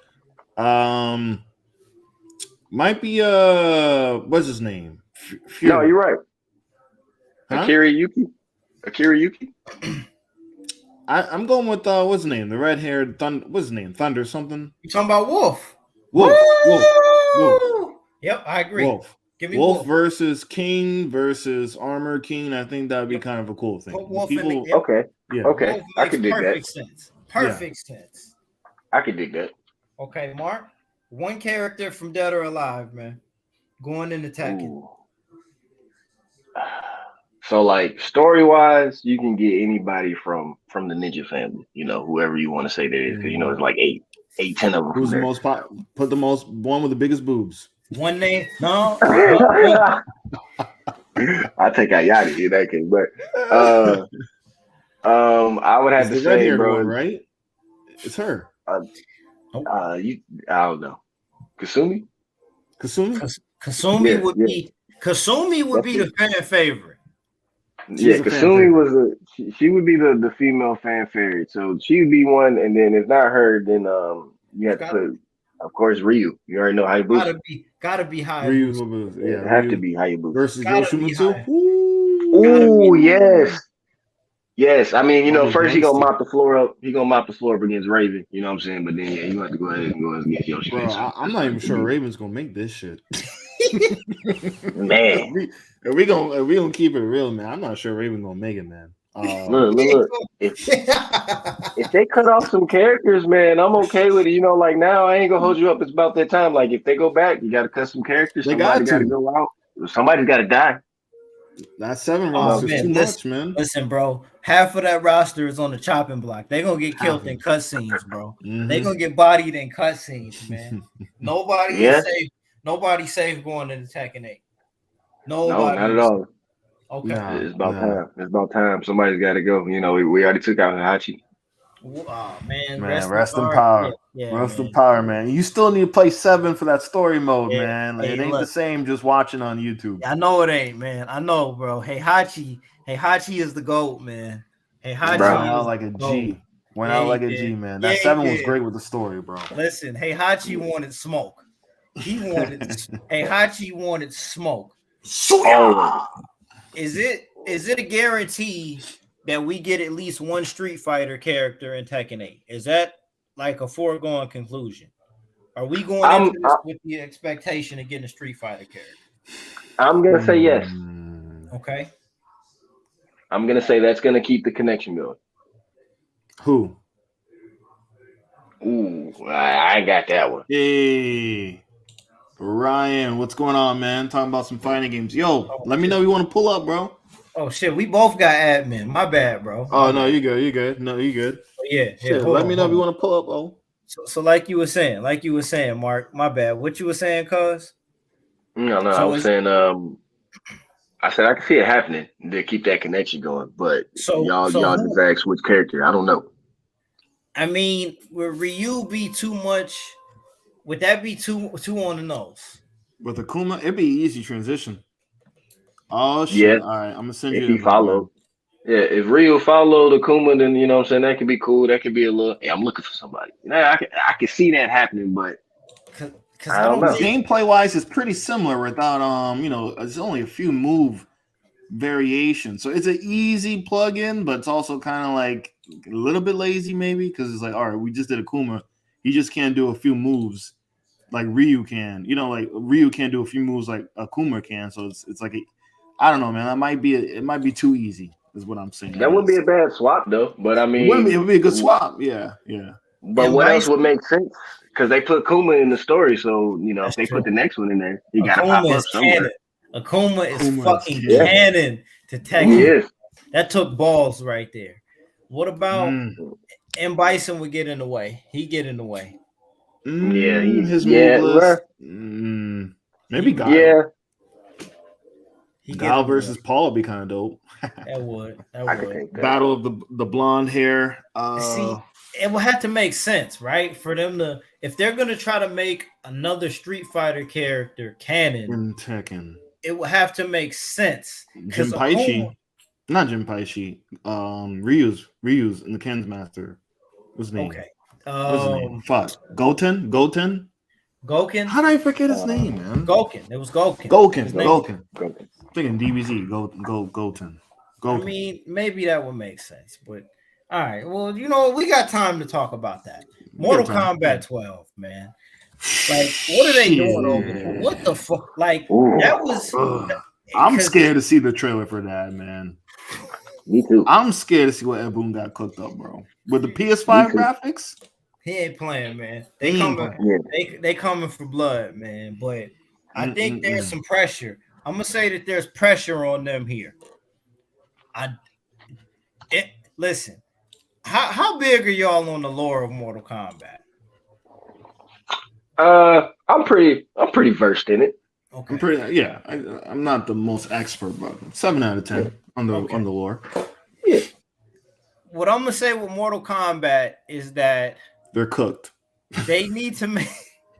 They gotta make up. They gotta make up for Kronika. They gotta make up for that last final boss. Yeah, she was okay. I mean, a lot of the Mortal Kombat community is not a fan of her. The YouTubers that I tune into, the Fighters Den, what's the one brother's name, man? Damn, I done forgot his name, bro. Fuck. Anyway, I know I'm gonna remember it later, but they're not big on Chronica. It's time for us to get Onaga. Onaga coming back. Anything short of Onaga in this next Mortal Kombat is gonna be a huge disappointment, man. Huge disappointment.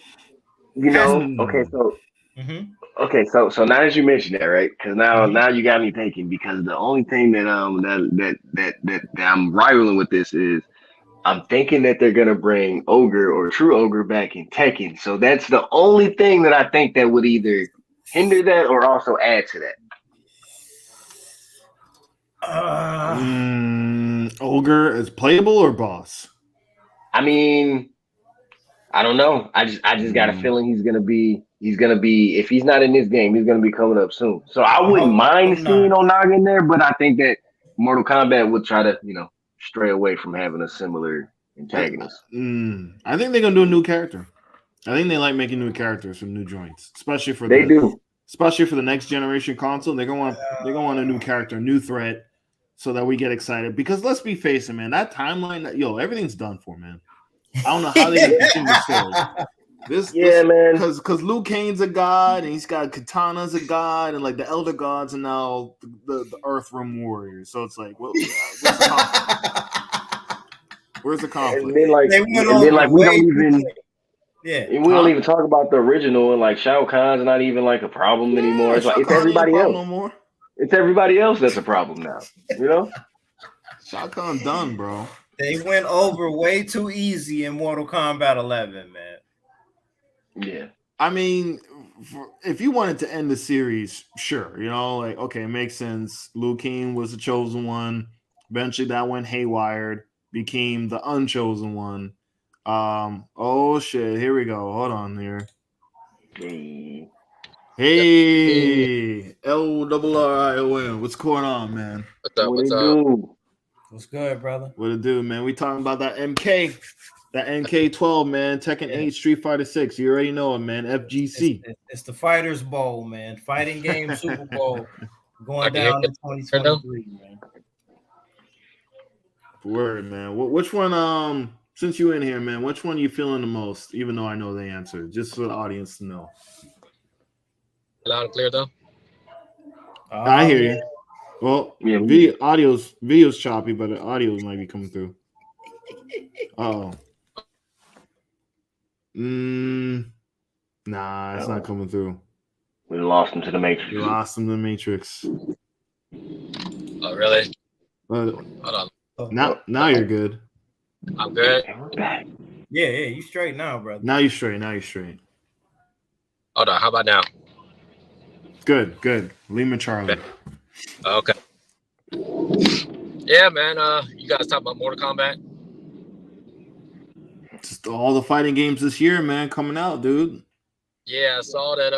The announcement was supposed to be for Mortal Kombat 12. I did hear about Tekken 8, and I did hear about Street Fighter 6. So it's definitely the year of the fighting, year of the rabbit, so things are coming in quick, So Mortal Kombat 12, man. I think I spoke on, privately with a few of you guys about what Mortal Kombat 12 is supposed to, what they're gonna try to do or something like that, and what I hope they would do, because I feel like they exhausted a lot of their Hollywood licenses and stuff, and they probably could try to add more stuff,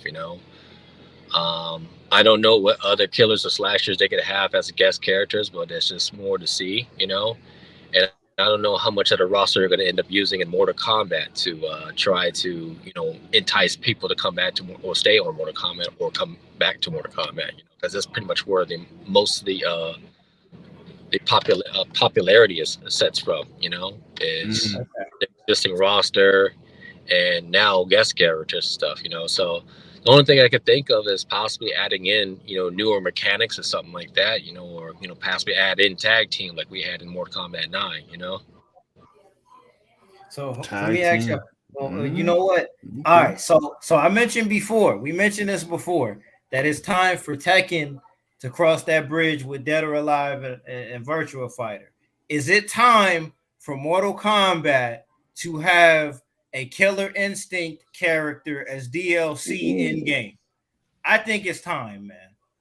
Xbox exclusive, of course, because Microsoft owns Killer Instinct. But I think it's time, man. Yeah, and that might be. Yeah, go ahead, though. I think it's time for Mortal Kombat and Killer Instinct. That's been a long term. That's been a long-term discussion for a while because they have a lot of similarities and stuff like that. There really isn't a lot of fighting games back in the time that had the hit that Mortal Kombat did and Killer Instinct. I'm pretty sure, because we all are 80s and 90s babies in here and stuff like that. We've seen what we've seen in the arcades, and there's been some great value store brand editions of, these these hit games and stuff, But Mortal Kombat and Killer Instinct maintain king and stuff like that, and it's just a matter of Microsoft having to make that decision with NetherRealm and stuff like that, and just say, hey, we'll like to feature some Killer Instinct characters in Mortal Kombat or vice versa or whatsoever, man, because it just makes sense, like they come from, more of this violent background and stuff, but as for the Japanese games like Street Fighter or Tekken, stuff like that, I don't see a chance. We will all love to see that, but I don't see a chance of any of those collaborations or crossovers happening with no chance. No chance. The guys across the pond, man, they stick together hard. Yeah, I don't know. Chance of that. That's a damn shame, man. I don't know, man. I think what you brought up with the Killer Instinct is interesting because for the longest time, everyone wanted Banjo-Kazooie in Super Smash, but Microsoft owned Rare, Killer Instinct. Talk that inside baseball. You know what I mean? But Nintendo got it done. They got Banjo-Kazooie back on the team for one game. I feel like Mortal Kombat has that cachet in the Western, in the United States. Where Mortal Kombat got that cachet. I feel like Microsoft could be like, look, this would be great marketing. Look, we get a new Killer Instinct out.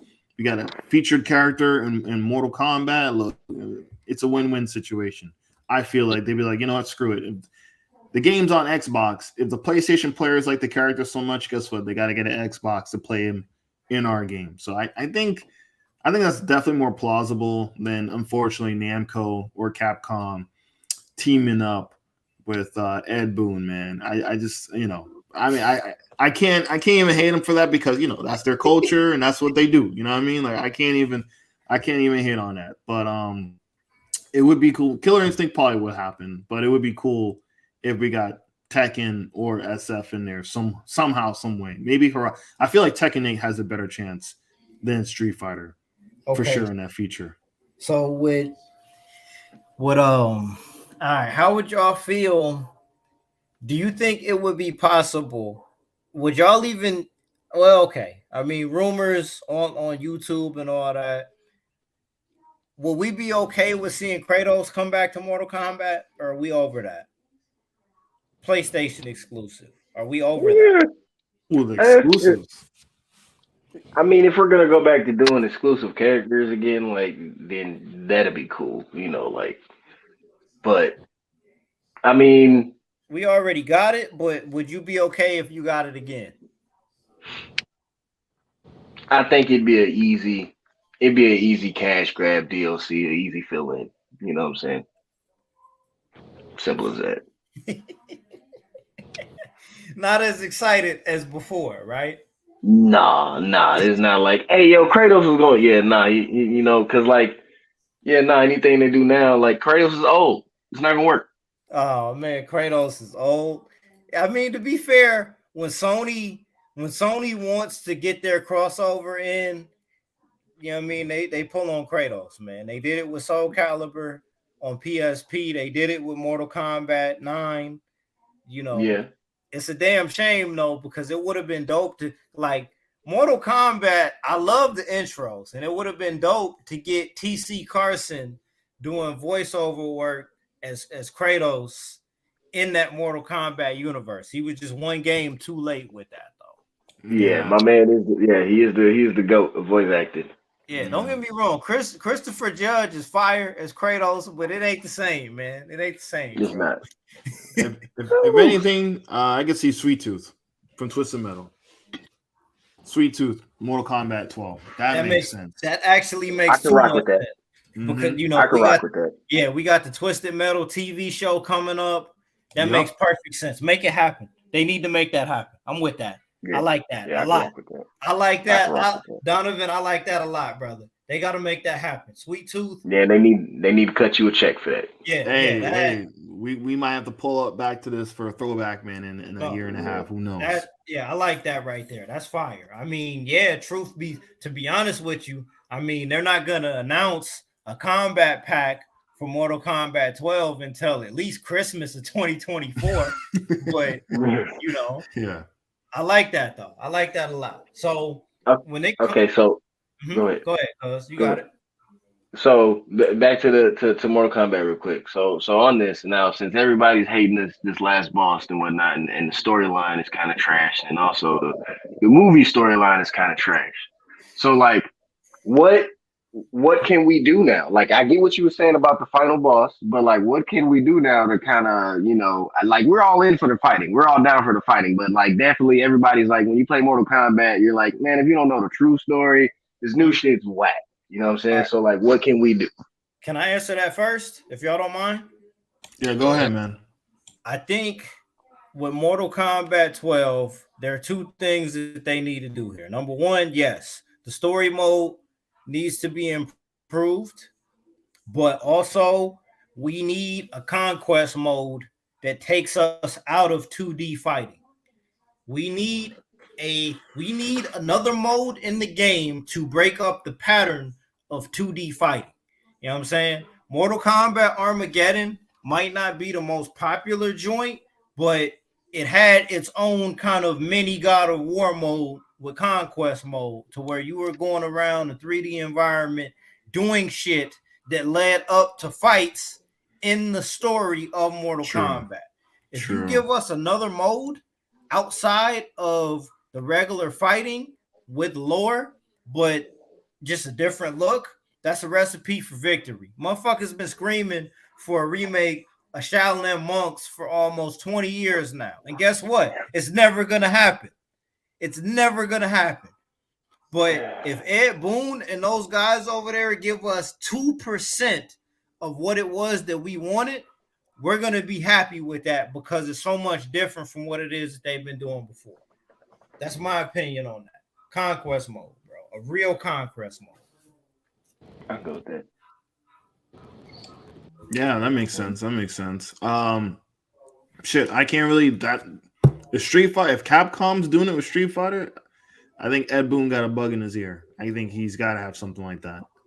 I think I have an idea for Mortal Kombat 12 for storyline and more diversity on the characters and stuff, because we've already entered time travel with Mortal Kombat 11, right? I think it's time for Mortal Kombat 12 to enter a new world, a different dimension of characters and stuff like that, a different dimension of Scorpion, a different dimension of Sub-Zero, a different dimension of Johnny Cage, a different dimension of Jax, Sonya, all that other stuff, Like, I think it's just at that time, so these characters can have different move sets because they learn from their different dimension or different Earth or different whatever form, whether like, another realm version of Sonya, and a Earth realm of Scorpion or whatever the fuck, like, it's time for it to like start transitioning around and playing around and stuff like that. And you can resurrect characters because they're from different dimensions, because certain characters might have died, but another version of them from a different dimension or a different Earth can come in. Like, they should follow the format of what's been going on through trends. Marvel has done the dimension travels. Spider-Man has done the dimension travels. Dragon Ball has done dimension travels multiple times, stuff like that. I don't think that Mortal Kombat has dived too deep into it. I mean, they may have alluded to it, but I don't think they have really dived deep into dimension travels and stuff, and pulling characters and telling a different story of Scorpion's upbringing, telling a different story of Sub-Zero's upbringing. What if there was a world where Sub-Zero and Scorpion, didn't know what that betrayal never really did happen, stuff like that, and if all that stuff, if that war, the Lin Kuei and the Shinrai Yu didn't really what if they battled for a whole completely different reason instead of all of this, Sub-Zero killing family and Noob Saibot as the new, like the older brother and stuff like that, and Sub-Zero is the younger brother. Like they could be telling different stories, to really, really change up that character for, to have more dimensional draw of that character and different move sets. Like maybe Scorpion has a different way of throwing that spear. Maybe Sub-Zero has a better way of throwing that stuff. I like that like ice ball, And that's conquest mode right there. Yeah, I think it's just time, when you just try to fuck with the dimensions and stuff. I think it's different, like a different version of Shang Tsung, because I didn't like how much I didn't like how they left off with Mortal Kombat 11. Like it was just like, okay, they time travel, now there's different versions of, Johnny Cage, Sonya, Jax, and all that stuff like that. They get a chance to meet your younger version of themselves and stuff like that. But I think we've already learned too much about that now. Now it's time to try to tell a story about different dimensions of themselves. Since this is a fantasy fighting game. Okay. I could definitely see that because that'd be better instead of them trying to be like, this is so and so's, son, brother, grandchild, somewhere down the bloodline. So I could rock with that. They might as well go ahead if there was any other fighting game to really do time travel. I guess this one is the one. Okay. Okay, so let's just hypothetically speaking here, right? Okay, so let's say Christmas Day 2023. All three of these games are available. You have the appropriate console to play these games. Which game are you most likely to spend that $60 to $100 on day one? That's Street Fighter 6. Street Fighter 6. Okay. I'll be right back. I mean, you already know me, hands down. Yeah, Tekken. You riding with Tekken? You know it. Okay, Orion. Day one, one purchase, brother. I mean, if they all came at the same time, it'd be quick to be Tekken, then be Street Fighter, then it'd be Mortal Kombat for me. And the preferred console or platform, I have now entered the world of the PC, so I think as a comfort, I'll stay on the PS5, but eventually drift off back to PC, Okay. Listen, brother. Hey, then I guess, look, man, if it's day one, I'm riding with Mortal Kombat, man. I'm buying Mortal Kombat because I need to know what they're doing with that story, man. I need to know where that story is going with Mortal Kombat, man. Like that's where I'm at with that. You know what I'm saying? Okay. Donovan said he going Street Fighter 4 and then just go Street Fighter 6, my bad, and then jump right out. So my next question here, while Donovan is taking a quick little break here, man. Dragon Ball Budokai Tenkaichi 4? Is that what we doing? Number 4? Yeah. Listen, I thought that was a fake. I didn't think that was a real trailer when I saw it, man. Look, how they gonna man, do that? It was crazy, bro. I seen it. It was nuts. Like, so I was just scrolling and I just seen it pop up, on my feed, and I was like, this is real. And then I looked at the video again and I looked at it was one of my homies who was in one of the press meetings. I was like, this is real for real. Oh, you said one of your homies was in the press meeting? Yeah, man. Only a certain select people got to be in that that viewing. So they in there viewing and whatnot, and I'm like, yo, this can't be real. At first I was like, nah, and I seen it. I was like, nah, this is real. And like 5 minutes after that, it's just all over everybody. Hey, man, Budokai, man. Budokai coming out, bro. Budokai coming out, bro. And I'm like, what? And this is from the same company that did Fighter Z. So, like, does that make y'all does that make y'all a little bit? Do you have faith that Tenkaichi 4 will be good, considering that it's from the same team as Fighter? Hold on. All right, That's not gonna work for me, brother. Quick history lesson, real quick. All right, so we all knew that back then when Dragon Ball Budokai and Tenkaichi was made and stuff like that. If it was my understanding, the company that made that was Atari, right? Yeah, Atari, I believe, made the old PS2 era games. Yeah, so like I saw that for the first time as a kid, and I'm like, what the fuck is Atari doing with Dragon Ball? This can't come out right, but it was a hit, right? And I feel like with Fighters, which is a Namco Bandai company and stuff like that, which they're going to work on Budokai Tenkaichi 4 and stuff. Do I have a little bit of a faith and stuff like that, man? Like, as long as they don't go, putting it in the trash like they've been doing with their Naruto series and stuff like that, then maybe it could be a hit. But Naruto has been taking L's after L's after L's, when it comes to the gaming realm and stuff like that. But Dragon Ball has been a hit, So with the name alone and stuff like that, Namco Bandai already has a delicate property they got to handle and stuff like that, and I want to believe they could do it, but what would you feel like that if it was done by Platinum Games? What would you feel like if it was done by I don't know, shit, like what was the company that makes Dead or Alive? That was Tecmo. Tecmo. Yeah, Tecmo. They still make games? Yeah, I'm saying, So I'm saying, I feel like that personally. Team Ninja, my bad. It was Team Ninja and Tecmo. Team Ninja, yeah, right.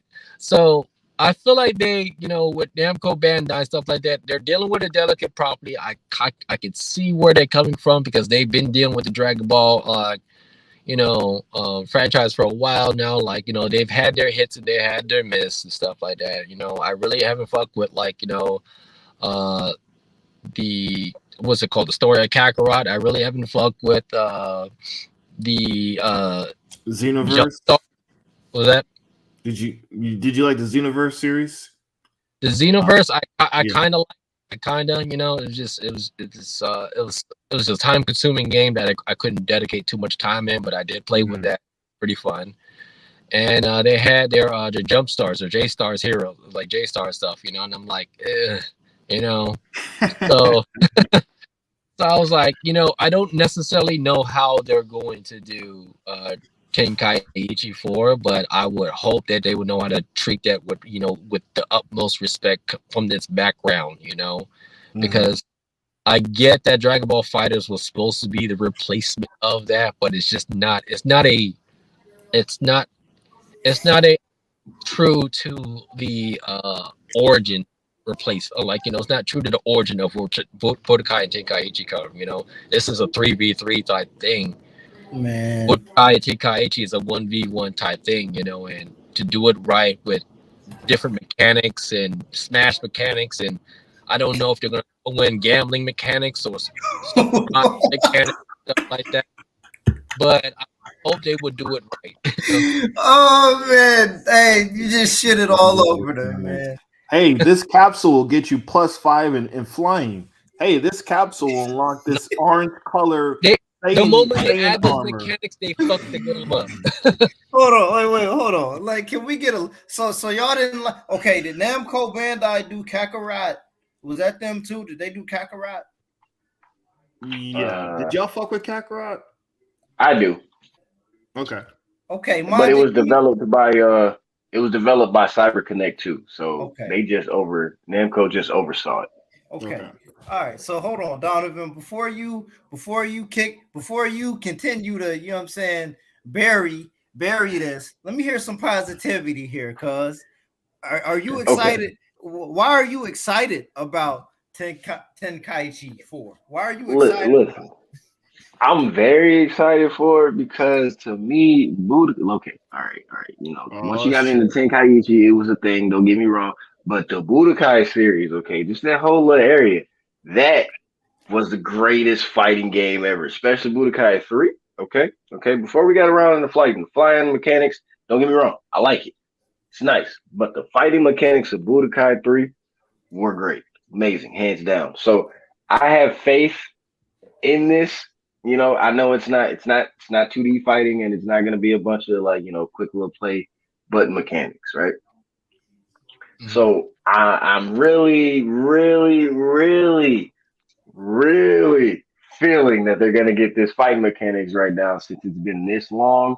You know what I'm saying? That is since we've revisited this series, but after playing the latest fighting game that they made around Dragon Ball Z, which is Dragon Ball Z Kakarot, and they have all these DLC reflections around it and whatnot, and they're still releasing DLC. Even it came out on the PlayStation 4, now it's transitioned over to the PlayStation 5, it still feels really good as a fighting game. Like, even though I'm not fighting anybody else but the computer and different scenarios, regardless, depending on that scenario, the story, whatever it is, I still feel like I'm playing as a Super Saiyan. Like, I feel like I'm playing Kakarot. You got me?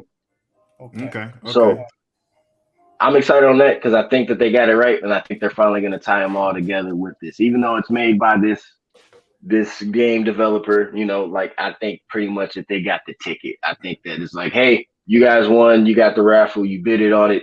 Here's going to be the things that we need you to have in it, but you still have free reign across this and that, which I think in that press release, in that showing right there in the little trailer, from what I've heard, they have those mechanics that are already set forth, and now they're going to build upon that. You know what I mean? Like, we just got the little showcase, but now it's time to actually start fleshing it out and then play testing it and be like, so how does this feel? All right, and big shout outs to King Arthur, aka Petey. My man said everybody's catching fades. Oh, All right, man. Donovan. Everyone grabbing them L's, man. Grabbing them L's. Donovan. All right, Donovan. Tell me why this is going to be terrible. Look, I'm biased. I don't fuck with Tenkaichi, man. I don't fuck with that. I don't fuck with the arena fighters, dude. I don't fuck with them. I like Budokai was dope.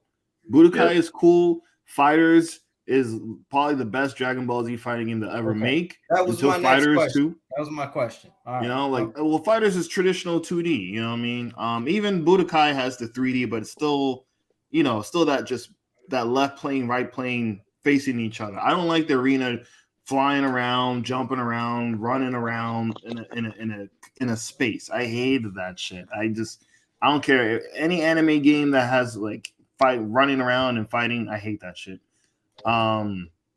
It's just not for me. So for me, Budokai, I mean, it's cool, it's retro, but if it was Budokai 4, I'll be like, oh shit, but it's kind of pointless because we have Fighter Z now, so Fighters is DBZ. Fighter Z replaced Marvel vs. Capcom in the fighting game circuit. It replaced that hype. It replaced the fun and the kinetic energy and the combos. It replaced Marvel vs. Capcom, man. So King Arthur is right about that. But you legitimately are not looking forward to this Tenkaichi 4. Because it's an arena fighter. It's an arena fighter. Could care less. Maybe watch some cutscenes, but it's just the gameplay. That's the only reason why. I'm with you on that, D. I'm with you on that. I did hate I don't like the arena aspect of it. You know what I'm saying? But I think that they're gonna get it right this time. Because they've made like 4 or 5 fucking arena games, even Xenoverse. Like, everything has been around this. Now, I got nothing on Naruto. Okay, I care less about that. That's always been an arena fighting game. I don't care about that. But I think that when we started from face to face, and they started there, with Fighter Z, I think that we're gonna have a good aspect of that. And then I pray and hope that they don't allow those flying mechanics and those stupid mechanics that they brought in the last one to get out of hand. Where it's be like, all right, yeah, so I can just cheat. By I'm gonna run on this side and I'll run over there, and then I'm gonna throw energy blast across the screen at you, and it's gonna hone in at you, right? Yeah, just gonna fucking sit you over there and just keep doing. Yeah, no, I hope that we can get over that fucking bitch. Oh man, what you got? What you got? Oh, I feel like Dragon Ball is running out of ideas because they've entered say that again. they've got to the point where they brought back, they did a Dragon Ball Fighters, which is a 3v3, NPC style fighting game.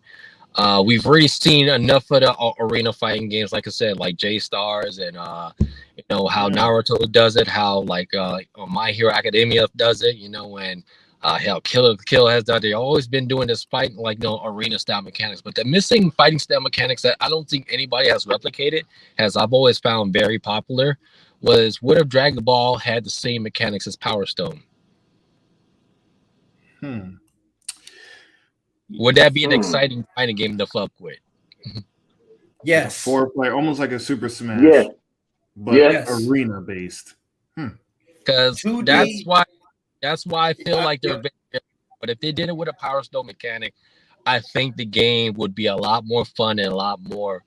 And I feel like a lot more people would take a lot more of a chance on it, because it's like, it's a wild arena style fighting.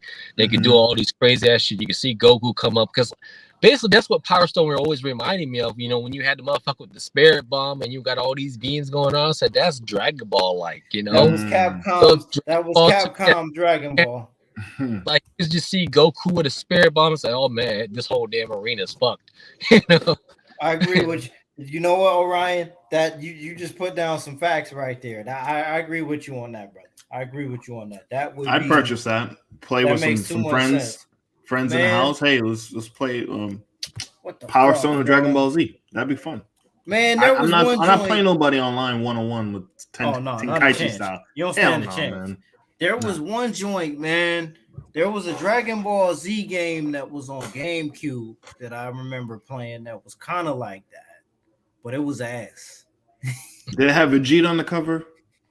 I don't even remember who was on the cover, bro. It went up to the Cell Saga, but it was like the gameplay style was an adventure game, but it wasn't open world. It was. I know what you're talking about. It was level based. But I remember that shit. You know what I'm talking about, man. Yeah. You know exactly what I'm talking about. I remember that shit. I remember Vegeta was on the cover. It was all right. Oh man, I don't remember what the hell that was called. But Orion, you right, bro. If it was a fighting game akin to Power Stone, that makes too much sense right there. That makes too much sense right there. And you can pick up items and do all of that. It wouldn't be a Smash clone. Like the Power Stone kind of gameplay is unique to Power Stone. I'm surprised no other game tried to replicate that. PD got it. Sagas, Dragon Ball Sagas. Yep. Oh man, big shout out to PD. That game was ass though. Before we continue, I want to get my royalty check. So like what day is it today? Today is the 10th or 8th. The 8th. All right, so March 8th, 2023. I pop any idea of a Dragon Ball Power Stone. So y'all make sure y'all send that royalty check. Yo, because Sagas. Listen, Sagas was the only Dragon Ball game that even came out on GameCube, bro. Yo, Sagas was the worst one. It was ass, but I mean, gameplay wise, that's kind of similar to what Orion is referring to. I'm gonna have to look at some YouTube clips. Sagas, because I remember renting that motherfucker from Blockbuster too, man, and that was not a good game. Because I didn't really hold a GameCube that long at that time. I had one, but I didn't hold it for a very long time. Petey, it was on PS2. It got ported to GameCube, man. It got ported. There was a port on GameCube there, man. But Orion, you brought up a good point there, man. I can take that. So that game wasn't the gameplay, right? Y'all was talking about it of Sagas or Power Stone. Man. I mean, yeah, but like he was saying, a Dragon Ball game with the gameplay, a Power Stone, that would be a knockout blow right there. That would change everything, man. That'd be the next new party game to play at absolutely these conventions or anytime you get friends over. Throw it on Vegeta, Goku, Piccolo, everyone's doing moves against each other. That'd be dope, man. That'd be fun. I'd buy that shit. I wouldn't buy I wouldn't buy Tenkaichi 4. I'd buy that shit, the old proposal. Damn, D said he ain't even gonna give it a chance. I'm not buying that. Nah, I'm not wasting my $70. All right. So hey, I'm sorry, man. I'm stingy on that shit. Oh, hold on, Petey. You talking about Supersonic War? Sonic What console Warriors. was this on? What the? What console was that on, brother? He got that shit imported from Japan or something. Yeah, that better not be a Dynasty Wars mechanic like Dragon Ball. Yeah, bro. Like, what we talking about? He's talking about the fucking no. He's talking about that's a cult. Yeah, now we never got to play those. Them was DS's games, I think.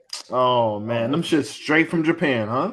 Yeah, that was early. I think it was cult games, man. You had to know somebody to get that in English.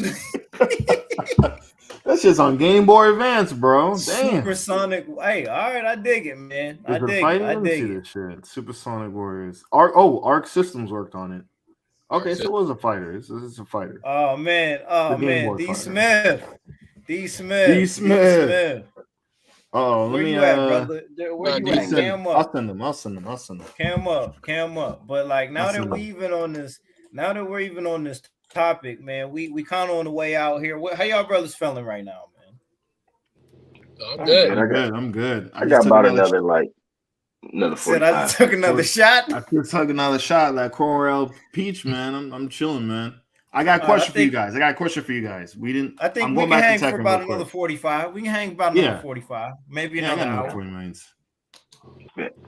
I got enough for it. What Tekken 8? Who's going over? Jin or Kazuya? I'm booking Kazuya, bro. He can't lose. He can't get squashed on his first. Jin gotta get his weight up, man. Kazuya has to get the W. You can't Kazuya gotta get the W. You can't murk Heihachi and then lose the next time. Yeah, PD, I got you, bro. I'm with you, cuz I'm thinking that either Kazuya's going to have to pull out the W, or it's going to have to be one of the random plausible weird Tekken matches. You know, this somebody intervened or some shit. You know, it's going to have to be like that. Yeah, bro. Kazuya can't murk out. It took him way too long to get Heihachi up out of there to take an L on the very next game out. On the very next game. Yeah, this is Kazuya's third takeover. Yeah. Finally. Like his third and final takeover. So it's like, he can't, you know what I'm saying? Now he's actually the reigning champion. We take him down now. Yeah. Where's the story gonna go? Listen, man, this game needs to end with him having another son, man. Ooh.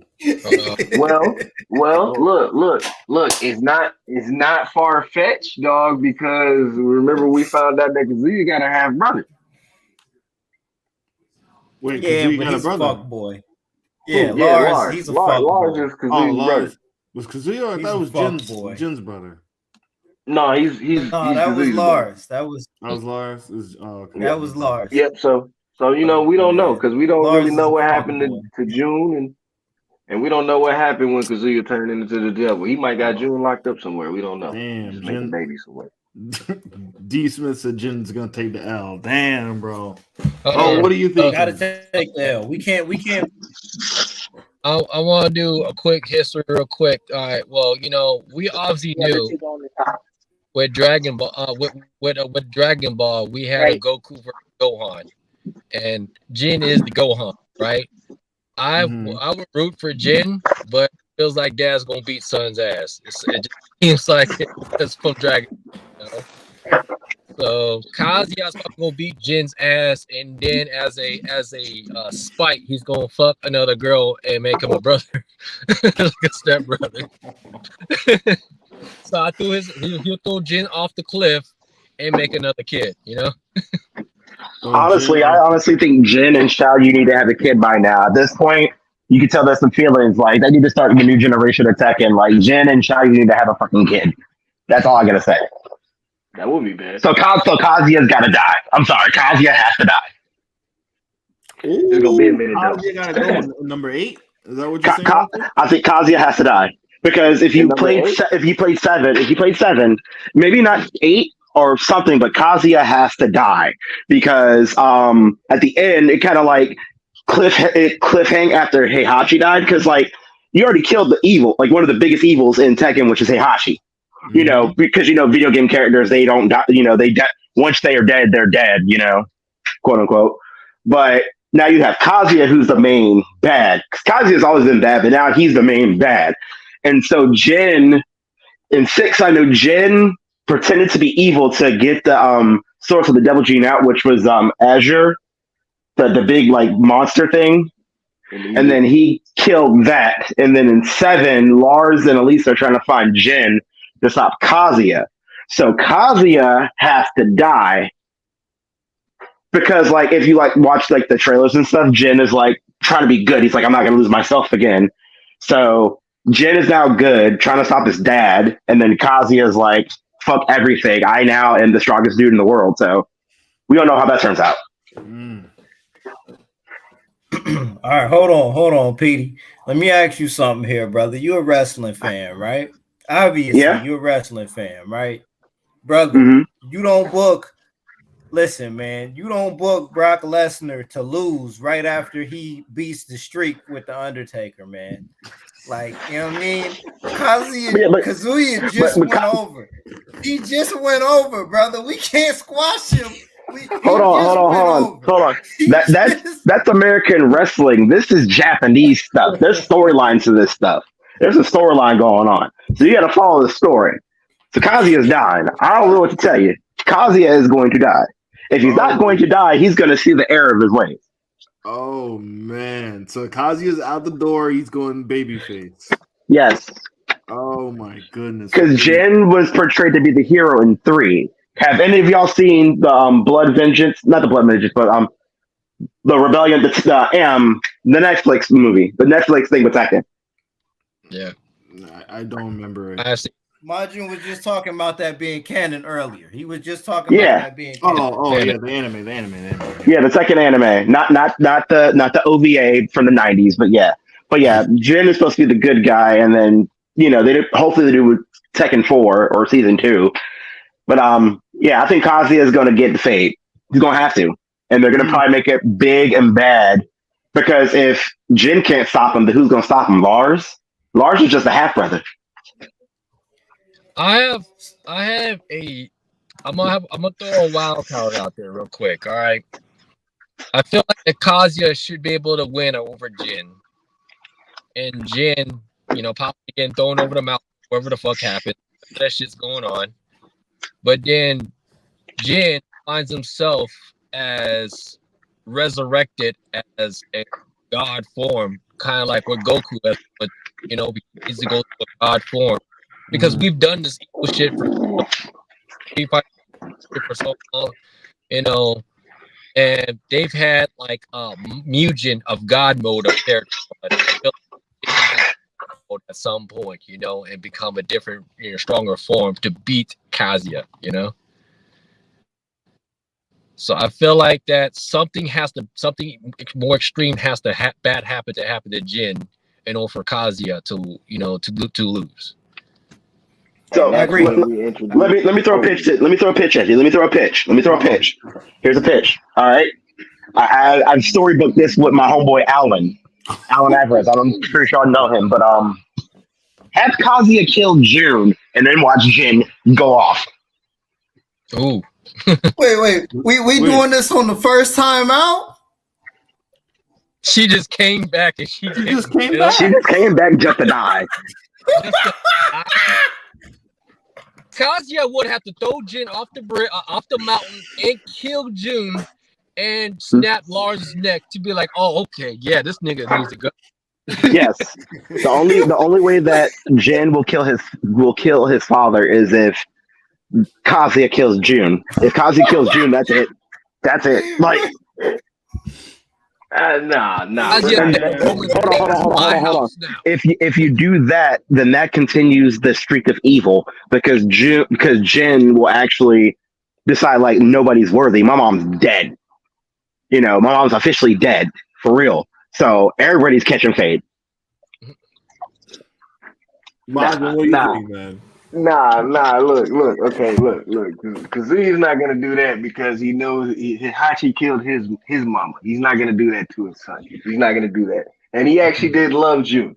So Ogre's gonna come up, bro. Yeah, Kazuya's gonna catch the fade, but it's not gonna be this one. There's gonna be a mysterious, plausible end to the fight, but like, yeah, nah, Kazuya's not gonna kill June. He's not gonna do that one. He's not gonna do that one. So Ogre's coming back to finish the job. Probably, or Ogre's the one that got June. It's gonna be something weird, but maybe if Kazuya got June held up hostage, I could take that. But he's not gonna fucking kill her. He's not gonna kill her. Brother, what are we booking right now? What are we? So, question for you fellas, What's up? because you know now that Tekken now does guest characters. Besides, like, who do you want to be a guest character in Tekken 8? I got one pick. I'm pretty sure y'all do have one too. Tifa Lockhart. Tifa. Ooh. You put Tifa in the game, that's it. That's day one buy. I'm sorry. I mean, you already put Noctis in 7. You might as well put Tifa in 8. You put Tifa in 8, that's it. Like that buying all the clothes and everything. Tifa has to be in the game. Shirtless mode, DLC. If it ain't Tifa, then you can put Zell. But I'm pretty sure they would put Tifa in the game. Man, no one remembers Zell, bro. Tifa's gonna be in that shit, man. And I like Zell. No remembers that guy. Because like, you can put Tifa, you can put Kyo, you could put Kiryu from Yakuza. Because I know Tifa and Kiryu are like the most requested characters for a Tekken game. I've been hearing some things about Yakuza. That's a good pick. That's a good pick too. All right. Anybody else? I could definitely take Tifa. That's for sure. I could do that. Akira from Virtual Fighter. Okay. Scorpion. Stop fucking around. Put Akira in Tekken. Listen, man, Ed Boon ain't playing that shit, bro. Ed Boon ain't playing that shit, bro. Ed Boon is mad. Like, I can tell that man is mad. That man is heated. Laura Croft. That's what I'm saying. Laura Croft. Let's get Laura Croft the actual like move set and put her in Tekken. I mean, if Nina can have guns, then Laura Croft can too. All right, so but you guys have seen that fan made character select screen, right? Oh, the one with like Dante. Yeah. The one with like Dante and Vader and stuff. I can agree with Solid Snake. I can agree with that.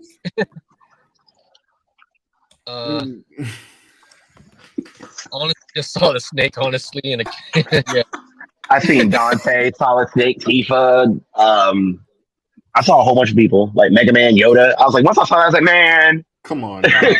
They went like, out of here. Get it out of here. They took a lot of effort to make it, but I was talking to my homeboy. Like, I feel like a lot of the characters that your returners are going to be there, like your Jins, your Xiao Yus, Nina, Anna, King. Fuck it, man. Put Goku in there. Look, you put Goku in freaking Tekken. That's it. Goku and Tekken, bro. Goku and Tifa. Put them both in Tekken. That's it. That's all you need. Put Dragon Ball Goku. No flying mechanics. Dragon Ball Goku. Hey, look, man. Hey, all right, we gotta slow down, man. We gotta chill out here, bro. What are we doing? What are we doing here? we right now we're wrestling in the backstage right now, man. Let's get back in the ring. Back in the ring. What are we doing? Yeah. I gotta be the referee. Let's get back in. Yeah, what are we doing here? Like, put Dominic Toretto in that shit. Goku. Everybody wants Goku and everything, man. Yeah, man. Goku's gotta be that traveler, Put Dominic Toretto in that shit, man.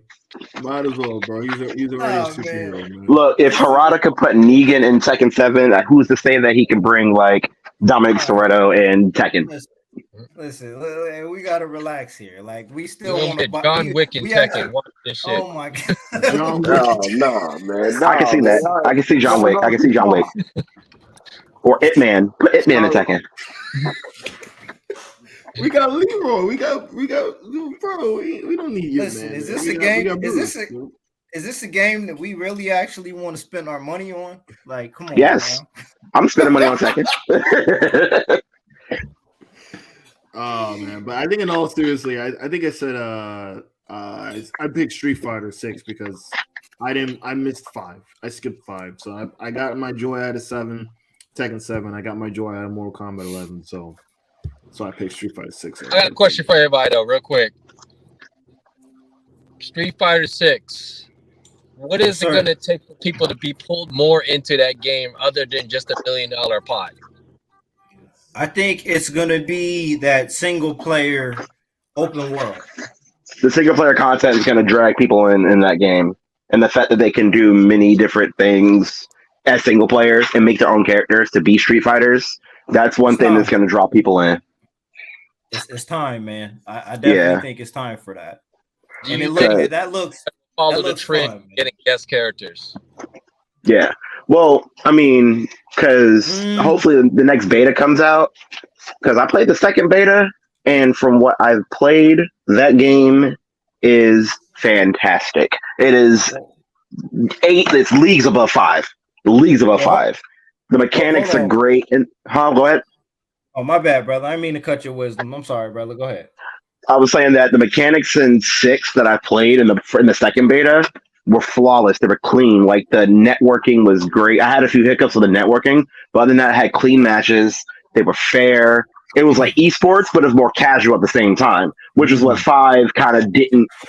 5 geared definitely towards esports, whereas 6 is kind of like you got some people for casuals, you got some things for old school players, because they have mechanics like you can go simple mode, kind of like Smash, or you can go a classic mode, which is like your quarter circles and stuff. So it keeps it in between. And as I think we had this conversation before, that the producer and the director are old school Capcom fans from they grew up playing fighting games with Capcom and shit, so they know what the fans want. And they're giving us what they want. And so far, a lot of fighting game like FGC people are saying that 6 is like the new generation of Third Strike. Okay, so my bad. So to answer your question, Orion, I don't think Street Fighter 6, if they're gonna do crossover characters, keep it Capcom. Keep it Capcom. They don't. I think, but what along the lines of what PD was saying there. If they're going to do crossover characters, don't stray outside of that umbrella of Capcom. You can do it, but make it make sense in terms of make it look like Street Fighter and make it feel like Street Fighter. Do not stray too far outside of what you're trying to do with that game, because they really got something special that they trying to put together over there. That's my take on that. How y'all feel about that? So I feel like saying is that they Capcom World, meaning that you kind of 5 where they took a bite from Final Fight, took a bite from Rival School, stuff like that. It needs within the fighting game world. So you guys would be fine if there was a Dark showed up,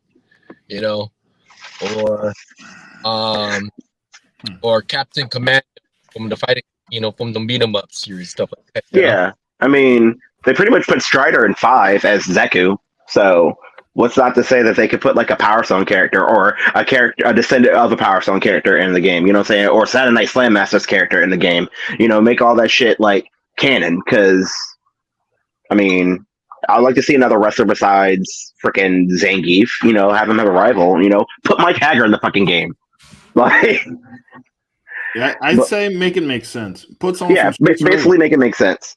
But I kind of agree with the whole. Have it as Capcom based. But if they decide to go outside of Capcom, you might see an SNK character like fucking Terry Bogard, because it's fucking Terry Bogard. Yeah, Street Fighter's not known for their crossovers. Like, Namco, they'll cross over, but they don't let anybody cross over to where they're at. Like true. Been everywhere. Chun-Li been everywhere. Chun-Li's a Power Ranger too, so. Yep. What do you think, Imagine? I'd say probably keep it Capcom. You know what I'm saying? Just keep it simple. Nobody would look good over there. You know what I'm saying? I don't know. Yeah. I don't really see you being able to transfer somebody from a whole different universe into that. It just wouldn't work.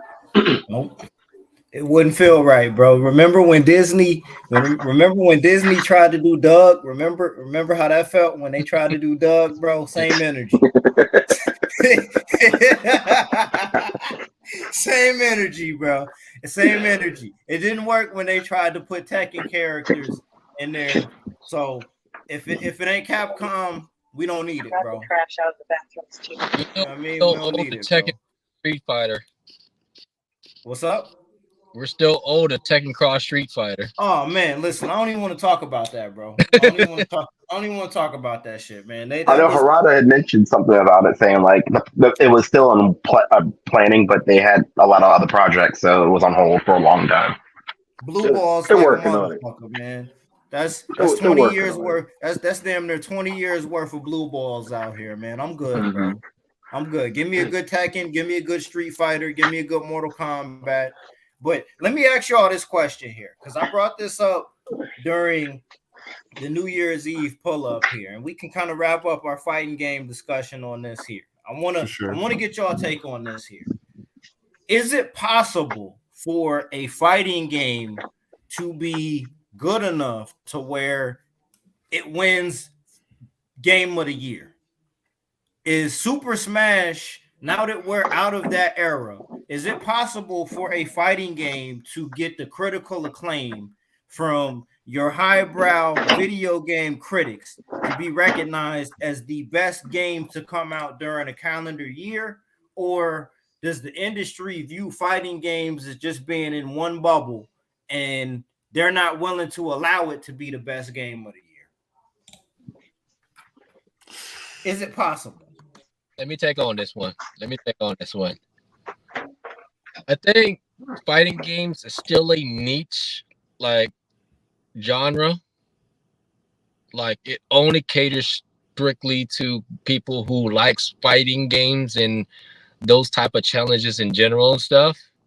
But as for a wide variety and stuff like that, like games like Zelda Breath of the Wild or something like that, or God of War, or Zero Horizon, or Last of Us, games of that nature, will always remain game of the year because of the fact of, the open world and the ability to explore, the ability to have challenges and all that stuff like that. Because there's a lot of, like, from my understanding from fighting games, I've explained this with one of my homeboys, stuff like that, is there's still the stigma of fighting games are too difficult to learn, and trying to play a fighting game, I'm always going to be taking L's, and not a lot of people handle L's very well, so the more person loses in a fighting game, it's like there's no longer their favorite fighting game, and it's just money down the drain for them. They'll spend time on another game, but I feel like fighting games is a niche, stuff like that. Other than Smash Brothers, had that made Game of the Year? I'm not sure. I mean, it never won Game of the Year, but I think if there was ever a fighting game that was gonna win it, it was probably gonna be Smash Brothers, right? Due to the connection that it has with the audience and the fact that critically, there's never been a Super Smash Brothers game that wasn't favored well by the critics. You know what I mean? Right. So, I mean, just fighting games in general, stuff like that. There's always going to be a feeling that a player is going to lose. Just like shooting games, a player is going to lose, stuff like that. But when it's it's almost like a one versus the world experience, stuff like that, people will love playing that, stuff like that, because they're in control of their own destiny. They're in control. Rather if a boss is very, very difficult, they'll grind it out to go fight, and try to beat that boss the next go around, stuff like that, because there is a way to beat a boss, its patterns, but when it comes to fighting another particular opponent and stuff like that, there is levels of, people who are competitive, stuff like that, like you'll see, you might fight somebody who does not know anything about Street Fighter, doesn't know anything about Tekken, doesn't know anything about Mortal Kombat, stuff like that, because they all have different fighting mechanics, stuff like that. So there is always an ability to lose a lot of the times, as a newcomer playing these fighting games, stuff like that. You really don't have too much of a control. They can sit here and add in comeback mechanics. They can easily add in simple button presses, one button press combos, and stuff like that. They can add all that stuff like that. but there's always going to be somebody else who's going to be pretty good at what they're doing. Same thing with shooters, same thing with race and stuff like that. Somebody's going to come in with a higher level and stuff like that. But games like one versus the world, like sandbox games or open worlds and all that stuff like that, a player has a control of what they can do and the ability to become strong, to beat the game and stuff, because we all know there is no really there is a way to beat a fighting game, but when you beat that boss, that's it for you. The only thing now is just learning how to play, and fight other opponents and stuff. But we've seen it through Tekken, we've seen it through Street Fighter, we've seen it for Mortal Kombat, stuff like that. We fought the final boss, you beat the game, your fulfillment is done, but the journey is not over. Okay. All right, Majin. My bad. What you got, cuz? What's your take on that, Majin? I mean, to keep it simple, it's pretty much the same. Like a fighting game, it's its own niche because there's too many ways for somebody to lose, and then there's too many different sides of the coin to flip. You know what I'm saying? Because, like you said, there's different mechanics, there's different fighting styles. You may like this works for you, this doesn't work for me. It's too much opposition to where somebody could actually be like, hey, collectively, 80% of the world loves this one fighting game. Like it would have to be really easy and simple and sweet, but that's not why we play those games. That's not why we have fun with each other. It's a different level of competitiveness. Like you play that game so you don't get beat. There's people who play games so that they don't, lose. That's a different thing. They're like, yeah, I just want to have fun and, go against the world. Like O was saying, like, yeah, I can be Link, take on the world. And that's it. Open world. I did everything. I rode a dragon. I did all that. They like fantasy versus getting your ass beat potentially. Like, yeah, I was gonna be the champion of the world, but everybody can't be the champion of the world, and that's why we can't have a fighting game take game of the year. Man, I completely agree with both O and Majin. I mean, when you have game of the year. It's usually something single player, something story oriented. Usually there's going to be some kind of big gameplay element that's changed and it's a game changer. In fighting games, for the most part, the big franchises, they've mastered their formula. They just improve upon it. You know what I'm saying? So I think it's just too niche. It's too niche to have game of the year. If there was one, it'd be Super Smash Ultimate. Oh, it's my turn. I'm going to be the devil's advocate and say that there might be a possibility because in order for a fighting game to like get a contender of game of the year, it has to do something that fighting games don't do, and that's get to the casual audience. Most people play fighting games because of the fact that it's trying to get to that niche, like I said, niche audience, niche crowd. If you have a game that gives you you're trying to get everybody, not just the crowd that knows they're going to spend those dollars, but if you get a different like crowd, so like casual audience, or make it for casuals, then people will be like, "Ooh, this game is like pretty fun," and they'll go learn how to be competitive. They can learn what we know that we grew up playing, with our brothers and sisters and cousins and stuff, growing up and learning how to win. But in order for a fighting game to get to that level, that has to be. You got to get the casuals. You got to get the people that have the money that don't know what it's about or have interest in it. You got to, word of mouth. That's the only way that the fighting games can get to, that game of the year contender. I mean, anything is possible. I mean, what was it in 2020 or 2021? It Takes Two, a 2-player game, won game of the year. As corny as the choices they had at that time because of COVID, it won game of the year. I know like Smash won family and fighting game of the year at one point. So if a 2-player game like It Takes Two can win a game of the year, then I don't see why a fighting game can't either. Okay. No, I respect that. And the reason I'm asking that question is I feel like when they judge some of these games, it's gotten so diluted to where it's almost like a game like what won last year at the Video Game Awards? What was it? They beat God of War. God of War, I think won. Wasn't it Elden Ring? Ring. Elden Ring one. Okay, so I feel like it's gotten to the point now where the people who get paid to do this feel obligated to vote for the best single player experience because they feel like they have to, right? I mean, now for every 10 years, you're gonna get a Red Dead Redemption. You're gonna get a Rockstar Games title like a Grand Theft Auto that just shuts down the whole industry, right? Mm-hmm. That's unavoidable. There's literally nothing you can do about that, right? But I feel like this year in particular is a banner year for the fighting game genre because we're getting 3 titles that have been announced for this year in Street Fighter 6, Mortal Kombat 12, Tekken 8, Tekken 4 potentially as well there. These are games that can literally get people to buy fucking hardware. Like, how can a game how can a game that makes people go out and decide whether or not they're going to spend $500 to $600 on the software just to play a single title not be considered the best game of the year? Like, we gotta, you know what I'm saying? I get it. We want to do this. We want to put our pinkies up when we hold the controller and say, hey, this is the single player experience that I've been waiting for on this 5th generation, on this generation console with my 4K TV and all of that. But no, let's talk brass fucking tacks here, right? Donovan, you said I need to get a PS5 because if I don't, I'm not going to be able to play these games right here. How important is it to just get people in the stores spending their money on this product?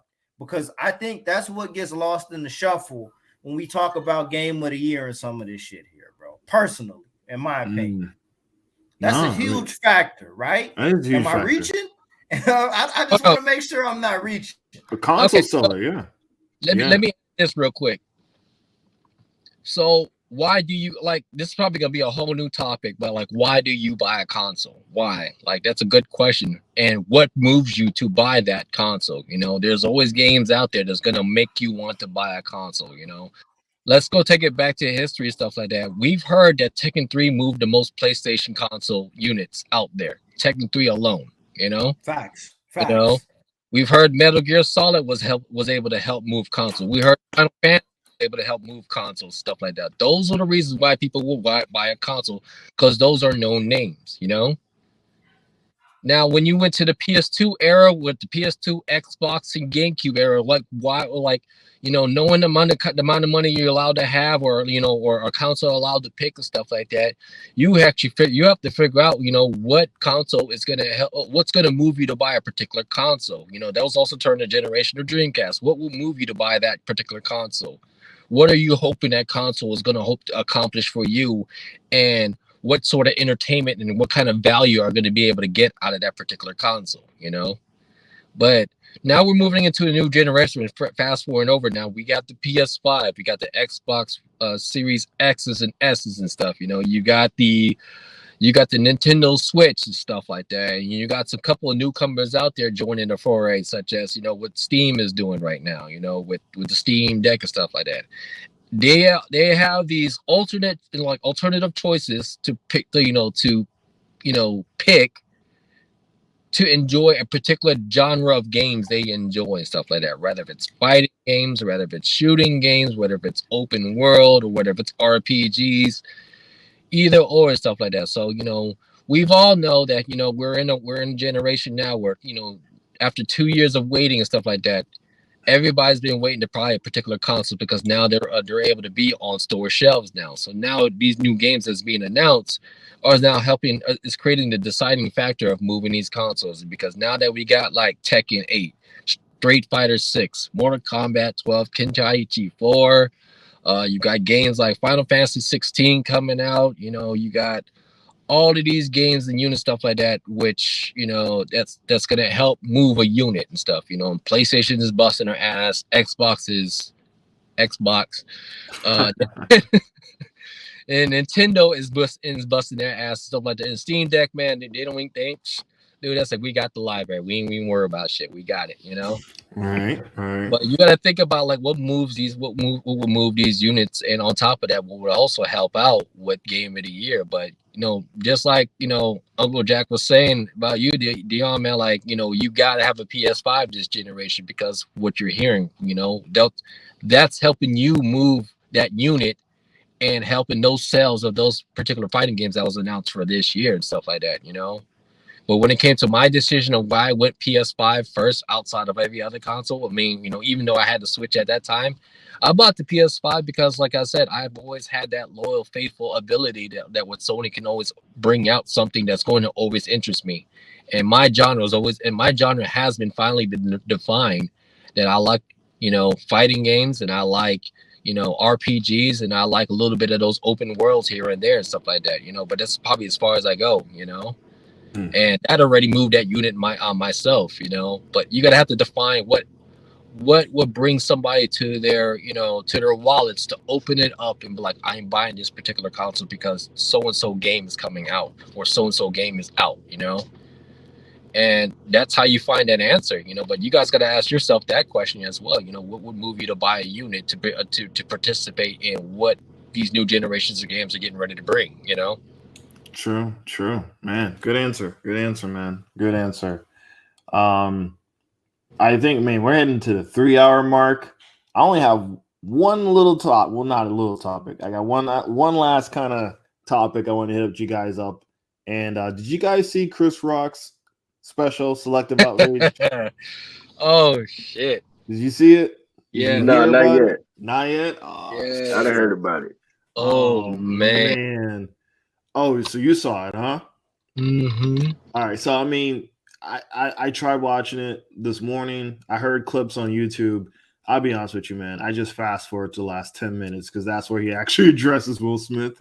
I know he had some things in between. I was just like, man, let's just get to the point. This is why everyone was showing up to the special, to hear his response on the slap with Will Smith. And I gotta be honest, it's not looking good for Will, man. He made some really good points in that special, and I think he pretty much played. Will Smith gave him $20 million for that. You know what I mean? He sat on it for a year. He didn't talk to Oprah. He didn't talk to nobody. He kept quiet, and he got a bag for it. And he entertained people in the end. I don't know what Will Smith can do after that special. I'll be honest with you. What do you think of these? Shit. What are we thinking?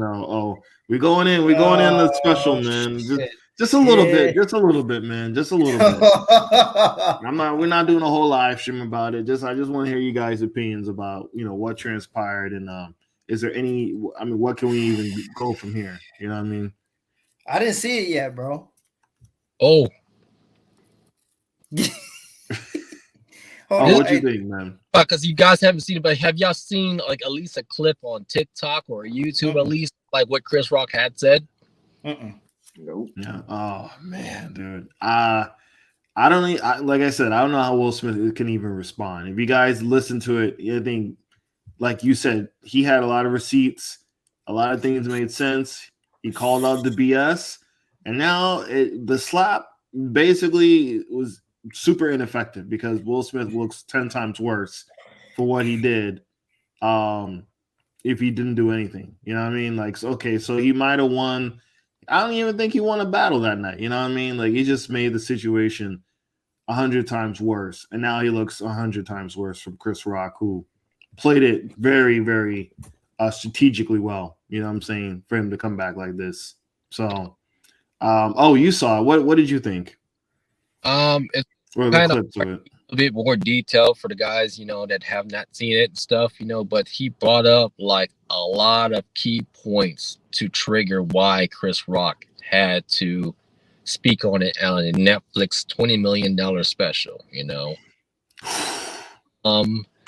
that if you've seen WWE, man, I don't think anything cuts close to a great promo that Chris Rock cut. That is a promo. That is a CM Punk worthy promo. That is a CM Punk worthy promo above all else. We've seen the CM Punk versus MJF, promo, stuff like that. We've seen promos with John Cena and The Rock. We've seen promos upon promos, but this is out of the promo. This is backstage brawl type shit where Chris Rock had said everything that had facts, receipts, 100%, pure truth. It was everything was in 4K. I mean, that whole damn special should be 8K, because so it was a body bag. It was a body bag. It was the motherfucking Chris Rock caught a body that damn night. He caught a body because everything he spit was that it said, first off, like, I'm gonna agree with this. I'm gonna go ahead and agree with Chris Rock with this incident, and you're gonna hear it in a comedy special and stuff like that. Chris Rock said that Will Smith has been looking like a fool for years. For years. See, I don't want to do that, man. Hold on now. Here's why I'm gonna have to step on the side of Chris Rock's corner, because it's like, I agree. You've been made a fool for years. With Jada. Come on now, with Jada, his moves with Hollywood and everything else, and whatever he's been trying to pull, stuff like, he's been made a fool for years, stuff like that. But what I found funny was, like, he went on that red table talking, air out his dirty ass laundry, straight showing his ass to the fucking world, right? Nobody does that on a day-to-day basis and stuff like that. And Chris Rock made me laugh. Like I said, we've all been cheated on in life at some point, right? But what we'd never ever done in our fucking life was get videotaped or recorded about what was going on. Like I said, so like, what girl, like, what would you do if a girl was to come by your house? It's like, yeah, so I cheated on you. I was somebody here sucking some dick, right? How did you feel about that? Like, I was like, hold on now, girl. Like, you gonna put me on TV with this bullshit? He definitely was. It was a good way for him to express himself. He definitely had some fire. He was almost tearing up near him when the ovation. You could tell he had that shit built up for him for a whole year, man. It was a Pandora box opened up on Will Smith, and Will Smith, if anything else, Chris Rock taking that slap like a man on the stage, stuff like that, and maintain his composure, stuff like that, was worth $20+ million. It was given. That bag was given to him. I don't disagree with that. Margin, what you got? Because I'm gonna go after you go, man. I mean, I haven't seen it, but I would have to say my thing is to only agree on it is that, like, yeah, I know it's been highly anticipated, but I do think that regardless of what I've heard or what I have seen, like I said, I haven't seen it. I do think that Chris Rock played his hand very well in this. You know what I'm saying? Like very well in this. Like, to remain quiet on something that everybody was like really, really speaking on, and pretty much, like, hey, you're not gonna talk to me tomorrow? Nope. You gonna talk to me today? Nah, you gonna talk to me in a week? I don't know. You know what I'm saying? And he almost got to the point where, like, the world forgot about it. And even after Will had apologized, you know what I'm saying? Like, everybody's like, oh, so, like, it's okay? Like, yeah, sure. I'll let you think that. And then here's a special. You know what I'm saying? So I'm looking forward to seeing what he got to say. You know what I'm saying? See how he makes it into a story, makes it comical. But I mean, Will plays this. He is like Hollywood's light-skinned nigga. It's sad, bro. But yeah. Wow. But my bad. Donovan, did you have a take on this? Yeah, I mean, my take was that I don't know how you even respond to this. Like, I don't know what his PR team. Well, I don't know what spin can you do. Like I said, I think it sucked that it had to happen on stage, and it should have been happened off stage. And I think, like we said, most people would have just went on Oprah the next day, would have wanted to write a book, would have done this and this and that. And Chris was just like, yo, I'm gonna just keep it inside. And right when the next Oscars comes through, $20 million Netflix special, first time Netflix went live, first time it's ever been live. You know what I mean? Like, he got 20 mil for it. You know what I mean? And he was creating art of it. And it was therapy. You could tell he wanted to get that shit out. He was, he messed up on the joke leading up to it, you could just tell he just was like just getting it out of him because he had it tucked in him for a whole year. So I don't know. It's just a hard lesson we learned, man. It's just everyone just, it sucked. It had to happen, but it's like, yo, this is the consequences. Unfortunately, it just makes it so much worse. Man, it really does. It makes it worse. All I'm gonna say, man, I wish that this whole thing never happened. Sincerely, I wish that none of this ever happened, because at the end of the day, at the very end of the day, this is drama. This is bullshit. And without taking this too far, this is still the white man is still benefiting off of drama between two brothers, man. At the end of the day, Chris Rock came up on a fucking bag. Will Smith still walked away with a trophy, but this is public drama between two black men in the public eye, and I wish that this never happened, man. I'm glad that Chris Rock was able to get a platform to get his shit off and get it off his chest, but I wish that this situation never happened, man. I wish that it never happened because, again, I'm going to repeat this and I'm not going to say it again. This is the white man is still profiting off of a conflict between two brothers that really something like this could have been squashed behind the scenes, or one reaction leads to another thing that leads to another thing. And from now to eternity, the two of them are going to be linked to a situation that didn't need to actually take place, man. That's my take on that there. That's all I got to say about that. I could say more about it, but that's all I got to say about that. One more quick question, and I'm gonna go ahead and jump off of this, and I can wrap up from there, But how standing in both shoes, how would you handle the situation, professionally? All right, can I answer that? So this instant, how would you avoid it? So, after or before? Like, you talking about what time frame? Like the Oscars, or are you talking about like right during now? During the Oscars, Will Smith goes in. Why? Be in the shoes of Will Smith and be in the shoes of Chris Rock.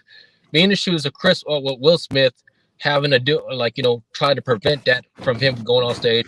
And how would you go about with Chris Rock in this situation? Okay, so from the perspective of Will Smith, this is what I'm gonna say here, and I said this when we wrapped up at the end of the night. Like, there's already a perception around Will Smith that wasn't really fair to him to begin with in regards to his personal life and his marriage. There's already all that bullshit that took place with Red Table Talk and exposing things that happened in his relationship. That was something that he had to wear in addition to being Will Smith. And that's not really fair to him. All right. To me, that's not really fair to him, because none of that has anything to do with him as a professional and as an entertainer, right? In that instance, he would have been wrong either way. Publicly, the idea that that your woman got disrespected and you didn't do anything about it is something he would have had to go home with that night. He would have had to go home with that night and live with that in public, right? As men, we all have pride at the end of the day. Your pride isn't going to allow you to be disrespected in front of your woman, and it's not going to allow your woman to be disrespected in front of you. Regardless of what's going on in the comfort of your own home, you just can't stand for that, right? However, I think that could have been handled in a different way other than putting his hands on Chris Rock. He could have went up on stage and whispered in his ear like, "Hey, motherfucker, watch your mouth." Like, you know what I'm saying? Like, he could have did that like a gangster. He could have went up on stage, whispered in his ear and said, "Hey, you know what I mean? I'm just letting you know right now, we're not here for that tonight. We're not doing that tonight. Tonight, respectfully, brother, we're not doing that." And then walk back to his seat and everything would have been okay. Chris Rock probably would have been like, "Oh, man, ladies and gentlemen, Will Smith just told me if I say XYZ, he's going to do XYZ. he could have accepted his award and walked out of the Oscars the biggest gangster in Los Angeles that night. You know what I'm saying? And everybody and their mama would have been shaking his hands like, damn, all right, Will. You know what I'm saying? He said something about your woman, you addressed it, you got your trophy, and you kept it moving. Instead, the emotional reaction made it even worse, and Chris Rock still got a bag off of it. You see what I'm saying? Mm-hmm. That's my take on that. He would have been wrong either way, but there are certain degrees to which a person can be wrong.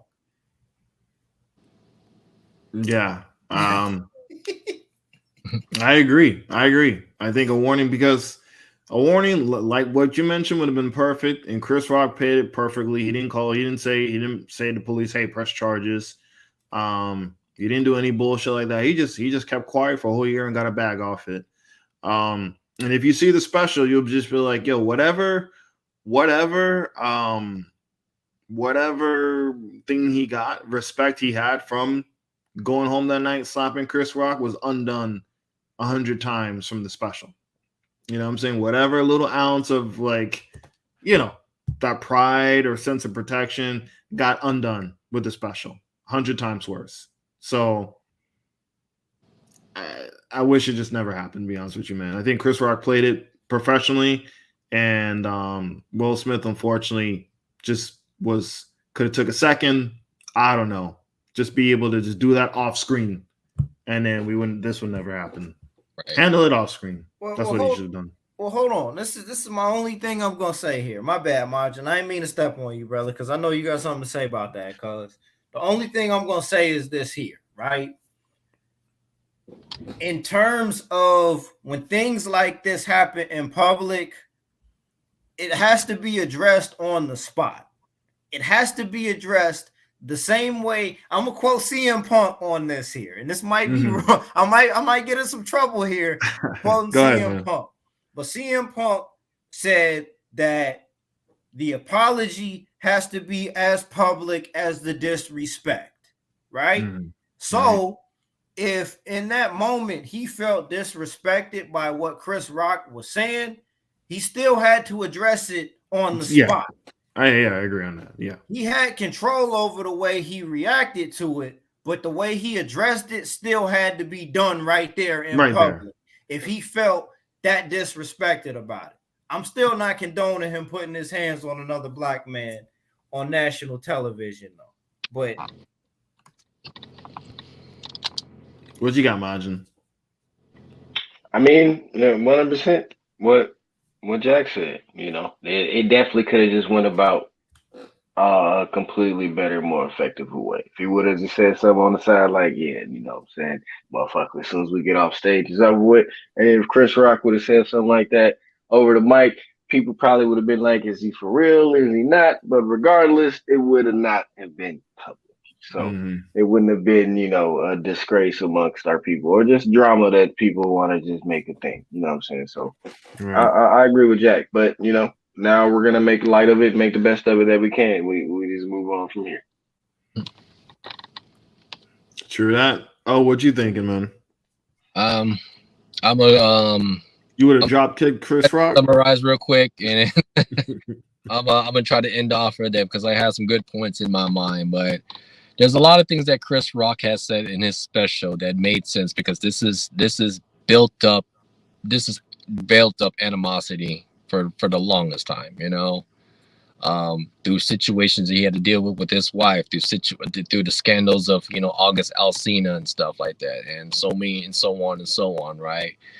And Chris Rock was like, you know, you out here dealing with all this going on in your life, where are those slaps? You know, I didn't know if he was trying to allude to, you know, where was Jada's slap when that was going on? Where was August Alsina's slap when that was going on? Stuff like that. But you slap me, you know? But I feel like the built-up stuff that Will Smith had, you know, I feel like it could have been handled a lot more professional. I do agree with Uncle Jack where he could have went on stage and turned Chris around and like whispered in his, like, you know, we're not going to do that tonight. That's not what we want to do tonight. You know, I had it in me to slap the fuck out of you, but I'm just turning around as a man to man, as respect for one another. We're not doing that tonight. That also could have happened at the after party if they would have stayed, because Jada already has her, her grudge with the Oscars, because the fact that, Will Smith didn't get an Oscar at that time, but he got an Oscar for this particular movie. And the fact that he also had the platform to get on stage to address the situation and even apologize at that time, but he went on with his own thing of his own, like he was being a little bit more selfish and was not thinking about Chris Rock and how he was feeling that night. But he know damn well that was wrong. So publicly addressing it would have been, probably could have saved them some face, some, not all, but some, But just not laying your hand, just not laying your hand at Chris Rock should have been the immediate approach, and a little bit more of a stern approach. Because I feel like that even if Will Smith was going to get on stage, turn Chris around and talk to him, stuff like that, Chris Rock would have turned into still a comedy special regardless. Like I said, Will Smith had the audacity to publicly try to humiliate me, that could have been done differently. So like I said, it should have been handled off camera and whatsoever, stuff like that, And Will Smith, man, like he's basically buried himself, because of that slap that's been heard around the world and stuff. And as for Will Smith trying to do everything else he can to save face, meaning hanging out with Martin Lawrence, it's like, Bad Boys 4 is getting ready to happen, and this, that, and third. He could do a Men in Black 5, 6, and 7. He could pull them all out, man. He could make Bel Air. He could try to do Bel Air. He could sit here and make an Independence Day something. All of his hot hits and stuff like that. It ain't gonna save the fact that Will Smith has done something inappropriately to another black man.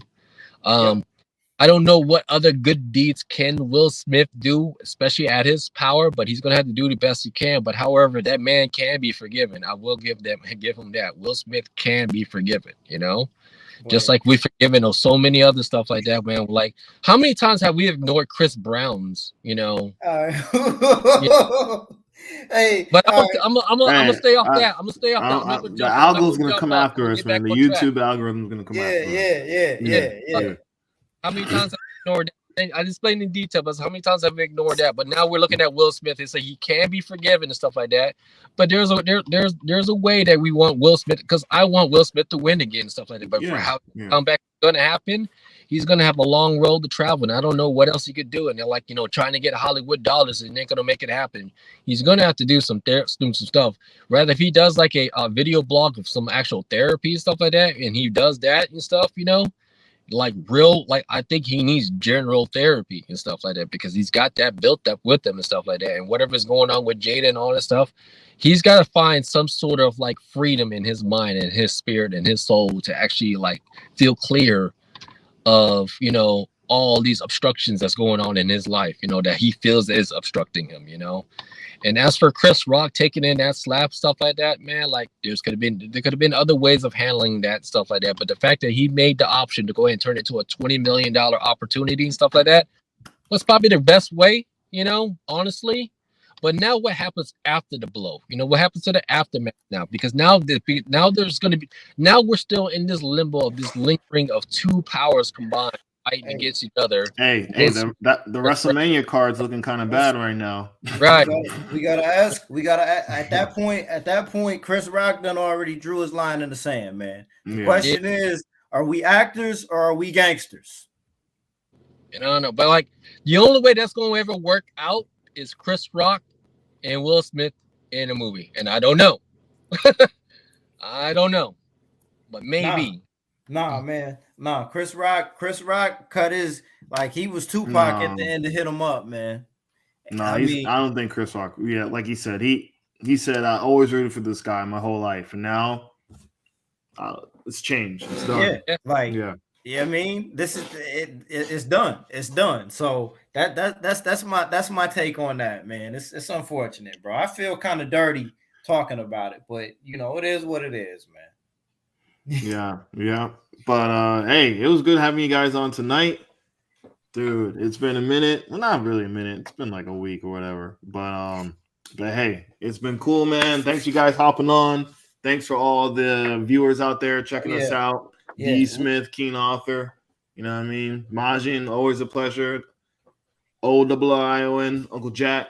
Yes, sir. Good Hey, have you look, guys, man. we gonna get to the comment section on the next episode, man. Yeah, we're gonna let you cook on that one, man. On the next episode, but there's some shit going on out there, man. But on the I missed it. Oh wait, no, now I know. No, there's some with NWOO, man. It's New listen, World Orion Online. Oh man, listen, I'm the heel here. Yeah, it's some nasty work out there. My man Donovan got banned on Facebook today, bro. Oh damn! Like, it's some nasty work out there right now, man. But real talk, on the way out, what you got, Majin? What you got on the way out, cuz? What you got, man? Man, you know what I'm saying, fellas? I appreciate y'all. You know what I'm saying? I love the platform. It was great being here. You know what I'm saying? Once again, it's always nice to bring it down. Crypto. Look into that as always, you know what I'm saying? Make sure your money is safe and you got access to it. Don't let anybody have access to your money. Just know that, do with that what you will. And as always, put the money in the bag, but if you want to stay out of jail, pay your taxes. There you go. Got it. Hell yeah, man. Orion, what we got on the way out, brother? You know what it is, man? It's NWOO. I'm joking. But like, nah, man, like, for everybody else, man, I want to appreciate it. Oh man, oh shit. Paul, not to mention, CB. Don't mention CB, man. Bro. All right, well, look, on that note, big shout out to y'all brothers, man. Look, we put in more time than I thought we would tonight. This was some quality shit right here. Shout out to Petey. Sure. Big shout outs to my guy D Smith. Big shout outs to Charles. Oh, Ryan. All right, you back in, brother. We back in. I mean, I'm back in. But yeah, on the way out, big shout outs to my brother Charles. OKingdomCome.com. Buy that fucking book. That is a book that is going to change the fucking world. For the Behind the Scene podcast, Uncle Jack 328 signing out. Y'all brothers be safe on y'all corner of the world. We will do this again very soon, man. We out of here. Peace.